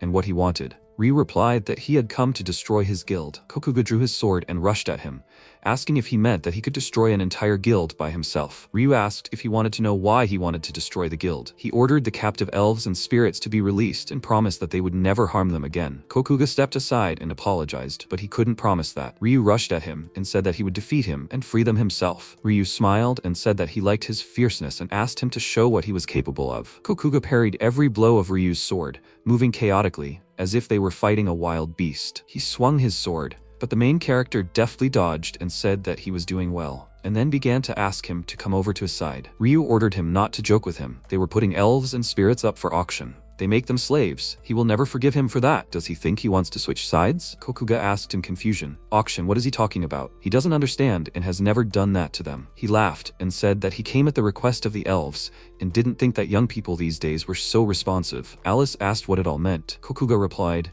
that it was unexpected, but that elves couldn't influence spirits. Alice asked him not to lie to her. Slave traders catch elves because through them you can sign a contract with spirits. Kokuga shook his head and said that it was a little hurtful. They thought they were a dark organization that kept elves and spirits captive. If they still didn't believe him, they could ask them themselves. He asked his assistant to call them, and after a while the elves came down to them. Ryu asked awkwardly, how should they understand this? Kokuga said that as far as he could see, they were all alive and well. Uiros agreed. The head provided them with everything they needed. He was a very kind and understanding man. He replied that the reason they were so actively buying up elves was to invite them to join the guild. They were not strong in magic, and elven sorcery would be very useful to them. Many aristocrats came to him and offered huge sums of money for the capture of elves, and he did not refuse. When he brought them to the guild, he explained the situation and let them choose. The main character turned to Alice and asked if this was kidnapping. She replied discontentedly that she didn't know anymore. Kokuga said that he didn't think they wanted to use the elves to fight for power. Even though he didn't know, that didn't change the fact that he was also an accomplice, and he felt very sorry. Ryu said it was good that everything had been resolved. He replied that, in that case, he would release everyone immediately. The main character looked at Uiros and thought, it seems he has seen her somewhere. She was definitely the village elder's daughter. It was good that he had found her. The aristocrat asked in bewilderment if he thought he would be forgiven so easily. Had he decided to disobey the orders of the aristocrats? Kokuga punched him in the face and said that a coward like him had no right to speak here. He turned to Ryu and asked how he had become so strong. He had seen many guys, but this was the first time he had met someone like him. The protagonist awkwardly said that he had simply lived in the Great Forest. Alice asked in surprise, what did he mean by living there? Kokuga pointed out that it was impossible for a normal person to survive there. He was a human being, wasn't he? He couldn't even imagine that if he went there too, he could become stronger. He ordered his assistants to go to the Great Forest. After capturing the elves, they would return there, and they would surely die. What had happened to his mood? He would go with them and ask them not to worry. In short, he left the elves to him and said that the next time they meet, he will be much stronger than him, and asked him to prepare himself. And if he changes his mind, he would be happy to accept him into the guild. Ryu noticed what an honest man he was. Alice said that they were not people, but a real disaster. Ryu said that in any case, the elves were safe, so she should contact everyone. Elise said she would tell everyone that the elves were safe, but how were they doing? Beer said that everything was fine and they had successfully reached the king. The king was too weak and unable to read the letter from the Spirit King. They had already sent for a doctor and asked him to come to them, as they needed to discuss what to do next. Ryu said that they should take care of the elves first. Beer said that he understood, but the king was more important right now. The main character pointed out that then the others might attack them again. Uiros said that everything was fine and that she understood the situation completely, but that he needed to go. She asked him not to worry about them and to run quickly. Alice exclaimed that it was too dangerous. Ryu asked them to at least wait for the other team. Uiros pointed out that they weren't completely helpless and could fight back if necessary, then bowed and thanked them for coming to save them. Meanwhile, Alice and Ryu ran down the street, and she asked if the king was okay. He replied that they had sent for a doctor, so he would be fine. Alice noted that if the Lord died, it would be very difficult to establish relations with the spirits, especially if Lyde ascended the throne. The main character agreed that this was the worst-case scenario. If he became king, he would immediately get rid of the prince as a potential enemy in the future, and they would have no way of stopping him. Alice asked what would happen if they attacked now. He replied that this could cause conflict among the aristocrats, and if they were exposed, they would be sent straight to the guillotine. And because there would be no king in the principality, panic would break out, and it would be impossible to restore relations between the elves and the spirits. Therefore, the only way out now was to heal the king and talk to the king of the spirits. The king had little time left, so they had to hurry. After a while, they found themselves near the castle. Ryu peeked out from behind the bushes and said that there were guards ahead. Alice noticed that the rescue squad must be nearby. Suddenly, Burr appeared and called out to them. He opened a hatch in the ground and said that through this passage they would reach the king's chambers. Lear heard the main character and asked if they were already there. How was the king? The doctor said that everything was very bad and that the poison itself was not very strong, but it had been in his body for too long. It had penetrated not only his blood, but also his organs, and he did not know any spells that could help him in such a situation. He was sorry to say it, but the king could not be saved. Burr clenched his teeth in dissatisfaction and said if only they had come a little earlier. Ryu held out his hand and asked him to lend him the letter from the Spirit King. The man asked why he wanted it. Ryu said that he couldn't read it, but he promised to deliver it anyway. The protagonist placed the scroll on the king's body, when suddenly the ribbon broke. Burr asked in surprise. It seemed that the letters contained magical formulas, But what kind of magic was this? A magic circle appeared above the king from which the Spirit King appeared. Beer asked in surprise, "Is that a spirit?" Ryu exclaimed, "It was him who led us through the forest back then." The Spirit King thanked him for fulfilling his request and apologized for not being able to introduce himself earlier. He was the Spirit King and the one who had made a contract with the ruler of the Principality of Eruk. Ryu asked in surprise, "You're the Spirit King?" The king asked him not to worry about what was happening. After everything was explained to him, he said, "So it's a power struggle." He had not forgotten their promise, and he had hardly changed. Ryu clenched his fist and said that even though he had delivered the letter, the king would not be able to read it. But if he had come earlier, he could have saved him, and perhaps the peace between humans and spirits would not have been threatened. He had not been able to help at all. The Spirit King pointed out that this was not the case, and that he had delivered the letter, which had already been a great help. He had defeated the dragon of darkness that had been holding him back, and allowed him to move freely. Therefore, he should not underestimate his achievements. He had a great sense of justice, and had been able to save the elves, something he had not dared to do. He had seen everything with his own eyes, so he trusted him with the letter. No matter what, he fulfilled his request, so thanks to him, he was able to meet his old friend. Alice asked what they should do now. Beer said that if the king was gone, the elves and spirits would never have peace, and there were no other options. The Spirit King asked for it to be given to him, and Ryu wondered what he wanted to do. He used the sacred light, and suddenly the room became brightly lit, and Burr asked everyone to look at how the king's complexion was improving. Unexpectedly, the Spirit King lost consciousness and began to fall, but the main character managed to catch him and asked if he was okay and what he had done. He said that he had absorbed the poison from his body, that he was directly connected to the Great Forest, so its roots would help remove the poison and he need not worry about him. Ryu said, "But he almost fell." The Spirit King smiled and said that he had simply used too much magic. Burr asked in bewilderment if he was capable of such a thing. He replied that he could only use such magic for his contractor, but there were limitations. Ryu noticed how the king opened his eyes, and Burr happily called out to him, saying how good it was that he had woken up. He got up and asked in surprise why the Spirit King was here. He replied it seemed that someone had tried to overthrow him while he was severely weakened, and the aristocrats had begun hunting spirits, which was why he had come. The king clutched the blanket and said that he had failed to keep his promise. While he was talking about peace, his subjects had been doing such things. The Spirit King said that he was disappointed that a man like him would say such things. Did he not consider him a friend at all? If he said so, then he was not worthy of the title of king. A king who only thought about such dreams was not needed. Therefore, they needed to try even harder, and the two of them, or better yet, all of them together. He asked everyone to work together. The spirits, the elves, and the people. They should work together and find the culprit to punish him. Why give up on your dreams? The king laughed and said that it was true. Everyone laughed at his ideals, not seeing it with their own eyes. They considered it just the ravings of a madman, so he knew what he had to do. The king stepped out onto the balcony, and the residents asked in surprise, "Is that the king? Does that mean his illness has receded?" Lead shook his assistant in dissatisfaction and asked how this had happened. He had been in critical condition. The king looked at Ryu and said what a strong young man he was, that he could safely entrust his dreams to someone like him. The Spirit King smiled and said that he completely agreed with him. A magical seal appeared next to him. Burr noticed that he must want to make an announcement. Suddenly, the Spirit King's voice rang out throughout the kingdom. He said that from now on, it was forbidden to force spirits and elves into contracts or hunt them. If anyone violated these rules would be considered a traitor. They must treat all races with kindness, and all traitors would face the death penalty. If any offenders were found, they must be reported to the royal guard immediately. The king asked how he was doing. This was their first small step. The Spirit King smiled and said excellent. He was sure that everything would work out in time. He would always help him and asked him to create the world they both dreamed of. The king and the Spirit King shook hands in friendship and said that this was the first step towards fulfilling their dream. Meanwhile, Ryu's team was catching aristocrats who were kidnapping and forcing spirits, while the elves rejoiced that they would be able to live in peace. The Spirit King thanked them for their help and said they were indebted to them forever. The main character asked him not to worry. He asked what he wanted as a reward. He replied that he wanted nothing, and the Spirit King asked if he would like to sign a contract with him. Ryu said discontentedly that he didn't need it. He definitely didn't want to become king. The king pointed out that if he signed a contract with him, he would always be able to keep in touch with him. It was always convenient to be in contact with the great Spirit King.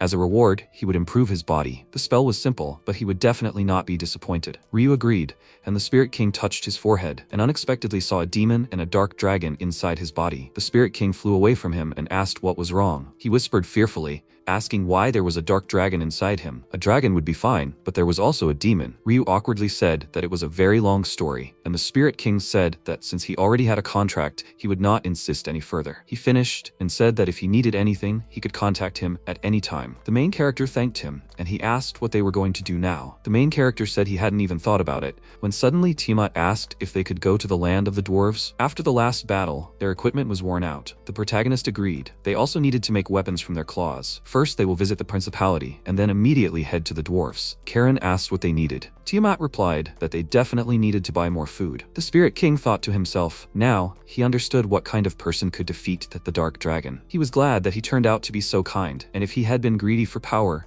the world would have faced real disaster. Although it would have been wonderful if he had become the Lord of Demons. A new Lord of Demons? Meanwhile, in the Principality of Erech, the guys approached the driver of, and he refused them. Ryu said that no one wanted to go so far. There was nothing they could do about it. The path to the land of the dwarves is very long and dangerous. Uka remarked that it would be great if they could fly on Grandma's back. Ryu asked where Tiamat was. She replied that Grandma had gone somewhere else. He thought she had decided to negotiate with the merchant carriages. The main characters suggested waiting there. Alice noticed them and asked if they were still there. She thought they had left long ago. The main character said that they couldn't find a carriage and no one wanted to go on such a dangerous journey. Alice said she could understand them. The reconnaissance team had dealt with the elf hunt and they were being sent on another mission. They said the hero was looking for his missing friend, so they decided to bring them along. The protagonist asked in surprise, "The sage? What happened?" Alice said, "Nothing really. The missing friend's name is Ryu. That's his name too. She heard that they lived in the same city and were childhood friends, and they should be the same age, and Ryu should be a mentor." The main character thought, that's him. Nichelle just stole him from the city, and it's no wonder he was reported missing. It would be very bad if he met Tia now, since she was traveling with a group of monsters. She couldn't find out the truth. Alice said that even though they had the same name, the mentor couldn't have that much power. He thought she was right, since they just had similar names. She said she didn't even know where to start. Could they ask them for something? She asked for permission to go with them. Ryu asked if she wanted to get more information. She replied that the hero was not far from there, so she decided to expand the search area. The main character asked fearfully, "Tia is not far away." They gathered together, and Lear asked what to do.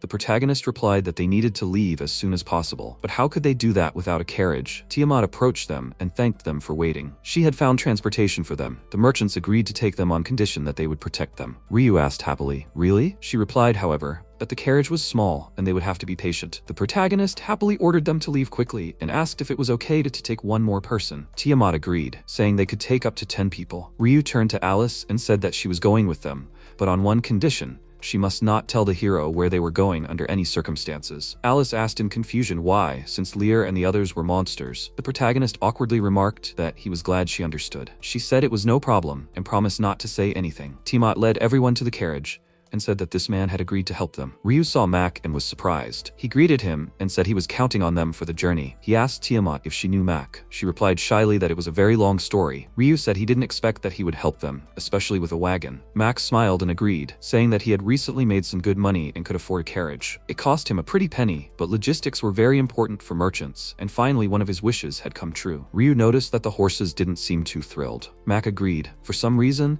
they didn't like it and asked them to get inside. Ryu mentally apologized to Tia, but they couldn't meet now, and he would definitely contact her when the time came. He said he had no cargo at all. Max said he had come to Erech to sell goods, and now that he had sold everything, he had decided to return home. He was glad they were accompanying him, as he had almost no money left to hire guards after buying the carriage. Ryu smiled and remarked that it was an expensive pleasure, but he had helped them with the carriage, so they owed him. Would they stop for a rest? He thinks that the guys are already tired from the journey, and it would be better for them to have a good rest. Lear, Uka, and Karen said that they felt sick and had never felt like this before. The main character thought that this was not surprising, since it was their first time riding in a carriage. He said that they would soon stop for a rest, and Tiamat seemed fine. She smiled and remarked that she had traveled in carriages before. After a while, they stopped, and Karen happily shouted that they were going to play and explore the forest. Ryu asked them not to go too far, and they agreed. Lear asked where they got so much energy. Tiamat noted that they hadn't had a chance to have fun before, so she was glad they were enjoying themselves. The protagonist smiled and said that it was true. First the battle with the dark dragon, then the elves. Tiamat thanked Ryu. She was grateful that he took Oko with him on his journey. They were dragons, skilled in magic, with powerful claws, strong bodies, and immunity to disease. Despite all their advantages, they usually lack something. Does he know what that is? It is experience, something that cannot be gained through ordinary training.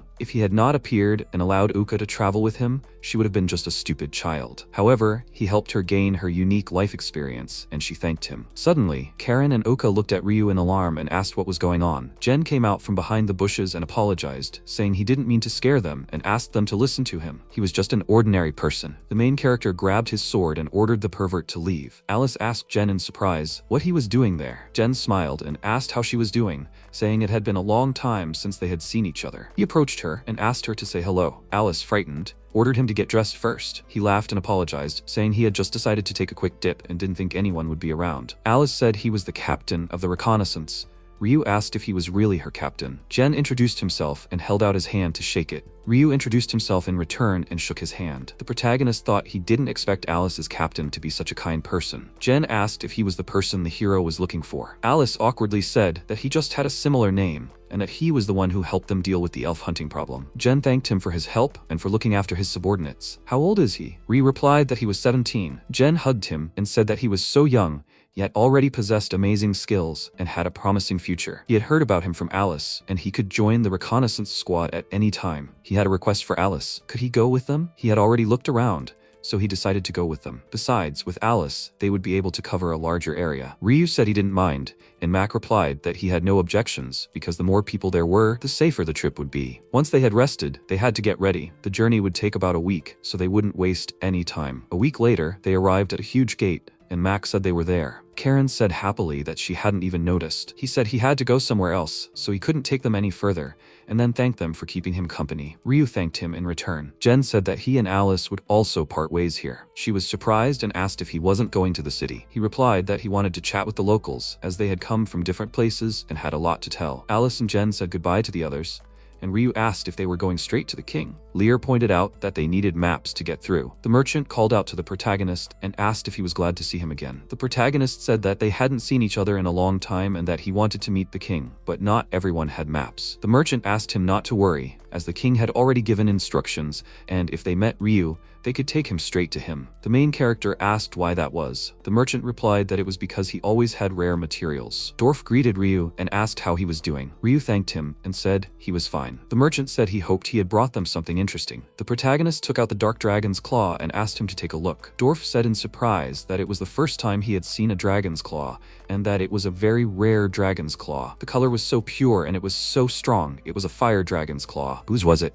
Tiamat said that it was her claw. She introduced herself, or perhaps they knew her as the heavenly ruler. Dwarf asked in surprise if she was really the queen of dragons. The dragon queen's claw was amazing. Tiamat asked if they could make a weapon out of it. He replied that it was possible, but it would require the right kind of flame. But with her flame, there would be no problem. Dovar called out to Ryu and said that he was constantly surrounded by amazing people. The main character awkwardly said that he himself never ceased to be amazed. Dwarf picked up the claw and said that he would start working on it immediately. He and his friends could rest in the castle. Ryu thanked him, and the knight shouted in alarm that they had a problem. Dwarf asked what had happened. Suddenly, Tia ran down the corridor and opened the door to Dwarf's office, where she noticed Ryu. The main character saw Jen behind her and thought that he must have figured everything out already. Tia said she had finally found him. But why was he in a group with monsters? She then ordered him to explain himself immediately. The protagonist wondered what to do. If he said the wrong thing, she would cut him to pieces, even if he tried to explain everything, because she hates monsters. Tia asked angrily why he was silent. Taiga asked her to calm down, as they were in the presence of the king,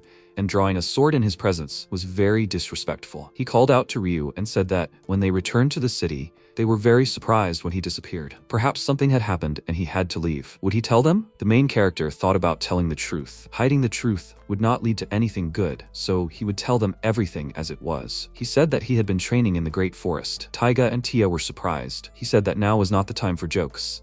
How could he have lived in the Great Forest surrounded by dangerous monsters? Ryu said that Fenrir had taken her away, but then he helped the elder of the Fenrirs, and he helped him with his training. Taiga was puzzled and grabbed his head and exclaimed that it was all too much. Tiamat smiled and said that it would be difficult to accept. The protagonist pointed out that it was all true and asked them to believe him. Taiga said that although it was hard to believe, he didn't think he would lie to them. It seemed like they were trustworthy people. Didn't she think so? Tia got angry and threw herself into his arms, saying that if it was true, she was so glad he was okay. When he disappeared, she couldn't calm down, afraid that he might have been hurt and that she would never see him again. Ryu smiled and asked her not to cry. He would never die. He had become stronger to catch up with the others. Of course, he was still far from her level. Tia smiled and suggested that he return home. She would definitely save everyone, so he didn't have to stay here. Did he agree? Ryu asked her to wait a little longer. He was traveling with his friends and couldn't just abandon them. Tia said discontentedly that he could. He was their mentor and couldn't fight.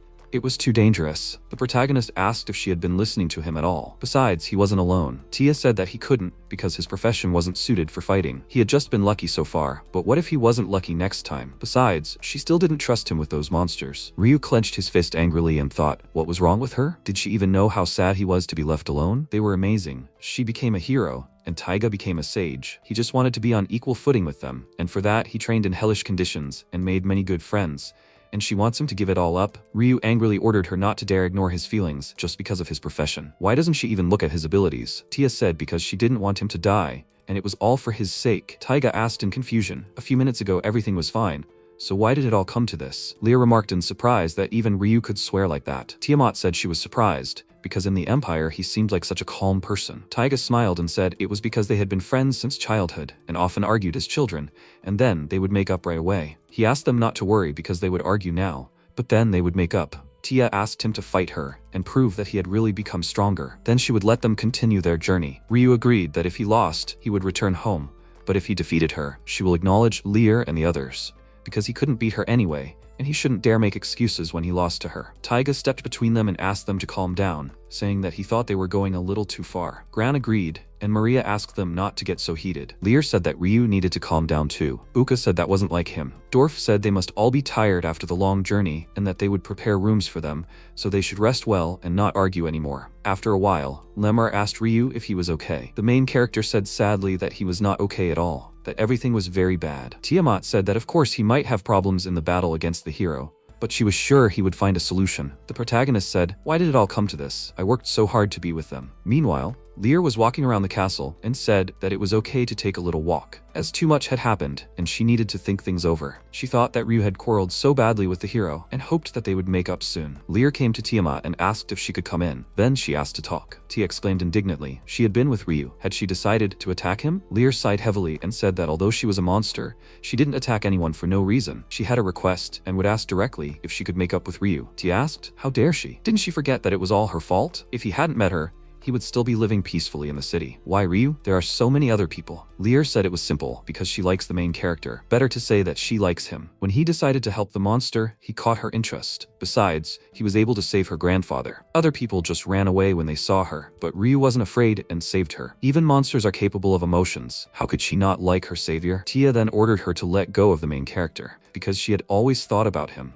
And when she found out that he was missing or might already be dead, she almost went mad with grief. When she was looking for Ryu, she visited a neighboring town and saw a pile of corpses torn apart by monsters. She prayed that nothing like that would happen to Ryu, and when she met him again, she couldn't feel any relief and would never understand her feelings. Lear asked in surprise if she was in love with him. Tia blushed and exclaimed indignantly that they were just childhood friends. She sarcastically remarked that she would like to be friends with her. Tia said discontentedly that she wasn't as kind to monsters as Ryu. Lear said that then she would take him for herself. They were just childhood friends, and then there would be no problems. They would live together in the great forest. Tia asked maliciously if she thought she would allow that. As soon as she defeated him in battle, she would deal with her right away. She threw her out the door, and Lear smugly asked if maybe she shouldn't have teased her so much. However, she wasn't going to abandon Ryu, so what should she do now? She just wanted them to make up, but it seemed like she didn't want to talk to her anymore. Suddenly, Taiga came around the corner and said that she had been with Ryu. Lear looked at him and asked if he was the hero's friend. She approached him and asked if he didn't want them to fight. Taiga agreed that he wanted them to make up. Lear whispered to him to help her. The next day, the main character stood in the middle of the square and looked around, asking why here of all places. And what had happened to Lear? She had suddenly said that she wanted to spend time together. He remembered how Lear had asked him to go for a walk together tomorrow, because they hadn't been out in so long. Ryu suggested that she call Karen, and she replied that she had wanted to know what a date was for a long time, and asked if he would help her with that. He thought about how awkward it was to be in the same castle with Tia, and that Lear probably wanted him feel better. The protagonist stretched and said that today they should relax and maybe go out for a bite to eat. He noticed someone approaching from behind and turned around to say that she was late, even though he had only just arrived. And then he saw Tia in front of him. She looked at him in surprise, and he asked her why she was there. Meanwhile, Lear and Taiga watched them from around the corner. Tia said that she had agreed to go shopping with Taiga. Ryu replied that he was supposed to meet Lear here. They looked at them angrily. They had been set up. Taiga looked at them in fear and thought about how his skin was covered in goosebumps. Meanwhile, Tia and the main character walked silently through the city. Lear peeked out and said there was no progress, and he said that was not surprising, since they had a big fight yesterday when they parted ways. Just butting heads would only make things worse. He hoped they wouldn't start fighting again. Tia wondered what to do. She couldn't even look at Ryu properly. How had she even been able to talk to him until yesterday? What expression had she had on her face when they met? It was all because she had said such stupid things. I wonder what his expression is like now. She turned back and noticed R leaving and asked him where he was going. The protagonist replied that he was going to the castle because Lear and Taiga weren't coming anyway, so waiting would be a waste of time, and there was no point in the two of them standing there. Tia thought disappointedly. They were in the middle of a fighting, but if she backed down now, they wouldn't be able to talk for a long time. She got up from the ground and decided to talk to him. Lear remarked discontentedly that she shouldn't be afraid, she should just talk to him. Taiga asked her not to put so much pressure on her. R glanced back and asked what she was doing. She probably didn't even want to see him now, and if she had something to say, she could have said it right away. However, he was the same and had probably gone too far. But if he forgave her too easily, she would again tell him that he needed to go home. Right now, it was probably better to stay away from each other, although apologizing first was also unpleasant. But if Tia regretted yesterday, the main character turned back and noticed a crowd of people attacking her. Tia asked them to let her go. She didn't have time to deal with them. The guy said sarcastically that she was walking around alone anyway. It's sad to be alone, so he suggested they have some fun together. Taiga said she'd fallen for a creep again, which was bad. Lear asked why it was bad. She was a hero and could easily deal with them. He replied that this was precisely why she couldn't hurt them. If she hurt an ordinary person, bad rumors would spread very quickly, and traveling would become more difficult. Usually if you have companions, there are no problems, but being famous is not easy. The man pulled her by the arm, and Taiga said fearfully that they had to help before things went too far, but Lear stopped him. Ryu grabbed the man by the arm and ordered him not to touch his dear childhood friend, then let her go. The man asked angrily who he was. It was none of his business, and he ordered him not to interfere. They weren't even acquainted. The man tried to pull his hand away, but the protagonist squeezed it tighter, and he said irritably that he couldn't move and ordered him to let him go. Where did he get such strength? Ryu said that if he let her go, he would let him go. Or did he want to fight him? The man let her go and said discontentedly that his mood was ruined. Tia rubbed her hand and thanked him. The protagonist said that if they made a fuss, it would only be worse for the others, so she should also hurry back to the castle. Tia apologized uncertainly for yesterday, even though she had said it was all for his own good. But she had only been thinking of herself. She wanted to talk to him again, if he would let her. If he didn't want to, it didn't have to be right now. Rai smiled and said it was his fault, because she was worried about him, and he had lost his temper and been rude. Tia admitted that she was also to blame and had expressed herself poorly. The protagonist laughed and said that this was the first time he had seen her so modest. It was even a little strange. Tia said discontentedly that she had come to meet him. Ryu said that being a little cheeky was her style and that he liked her better that way. He even feel a little calmer. Tia said that he was a complete idiot, and he replied, "Why? I just complimented you." Taiga asked if they had made up. "Isn't that great?" Now the two of them could talk normally. Lear said discontentedly that this wasn't quite the turn of events she had expected. Taiga looked at her and asked if she happened to be in love with Ryu. Tia pointed at him angrily and exclaimed, "There he is!" The main character asked angrily if they had been watching them the whole time. Taiga apologized awkwardly, saying that peeping was disgusting. Lear said angrily that, in the end, thanks to them, everything had turned out well. Tia exclaimed angrily that it just a coincidence. If her method had only made things worse. Suddenly, a strong magical energy appeared around the main character. Taiga and Tia asked in surprise, "What is that?" Ryu agreed that it was the magic of the dark dragon. Lear said that it was the magical aura being reborn. Suddenly, Dhaka appeared before them and said happily that they hadn't seen each other in a long time, and he was glad to see him in good health. Ryu asked in surprise, who was he? He replied in surprise that he had just called him Dhaka. The main character asked why he looked like that. Dhaka said that he had been advised to change his appearance because in his true form, he would attract too much attention. So when he appeared, he had to take on human form. After all, the air outside was pleasant, and he himself had not expected to be revived so quickly. He looked at Tia and asked if this man was the hero. Ryu asked how he knew. Dhaka said that she had an aura similar to previous heroes and challenged her to a fight. The protagonist stopped him and asked if the last fight wasn't enough for him. He wanted to explain to everyone who he was first, so they should return to the castle. Gran asked in surprise. The incarnation of Azedahak? Maria asked fearfully. The evil dragon they printed on the because he was too strong? Was he not dangerous? Ryu asked them not to worry. He just wanted to fight his equals and would no longer attack people indiscriminately. Dhaka hugged him and said that they were friends, and he swore by his name that he would not harm them. Tia looked at him fearfully, and Maria noticed that she seemed to have broken down. Dwarf remarked that if she was going to be surprised by every move Ryu made, she wouldn't last long. The main character asked if he was a wild beast. Tiamat pointed out that even if something went wrong, the new weapon increased Ryu's strength, so everything would be fine. Dwarf agreed, but there was one problem. Even if the weapon was completed, it might be difficult to use. Weapons made from the materials of higher monsters sometimes choose their own owners. If the weapon does not recognize its owner, it will reject him and resist him. The protagonist asked how to make it recognize him. The blacksmith replied that such weapons prefer those who are capable of using them perfectly. It would be best to go to the eastern country where he learned to make swords,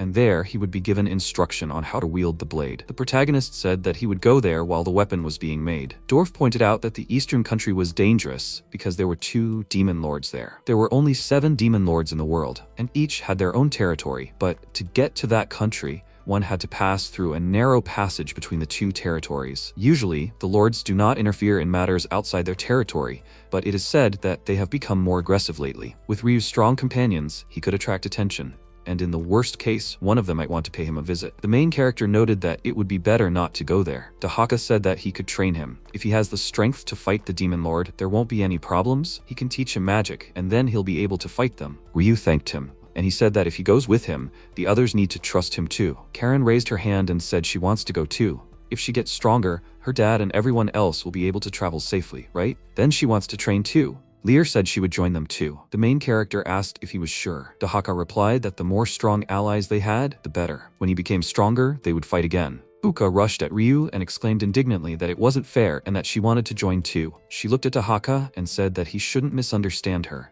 She still hadn't forgiven him for what he had done to her grandmother. She was just using him for her own benefit. He agreed that those with a rebellious spirit were easier to train. Tia thought it was too dangerous, and besides, they hadn't talked. She said she would also take part in the training. Everyone looked at her in surprise, and Taiga asked what she had just said.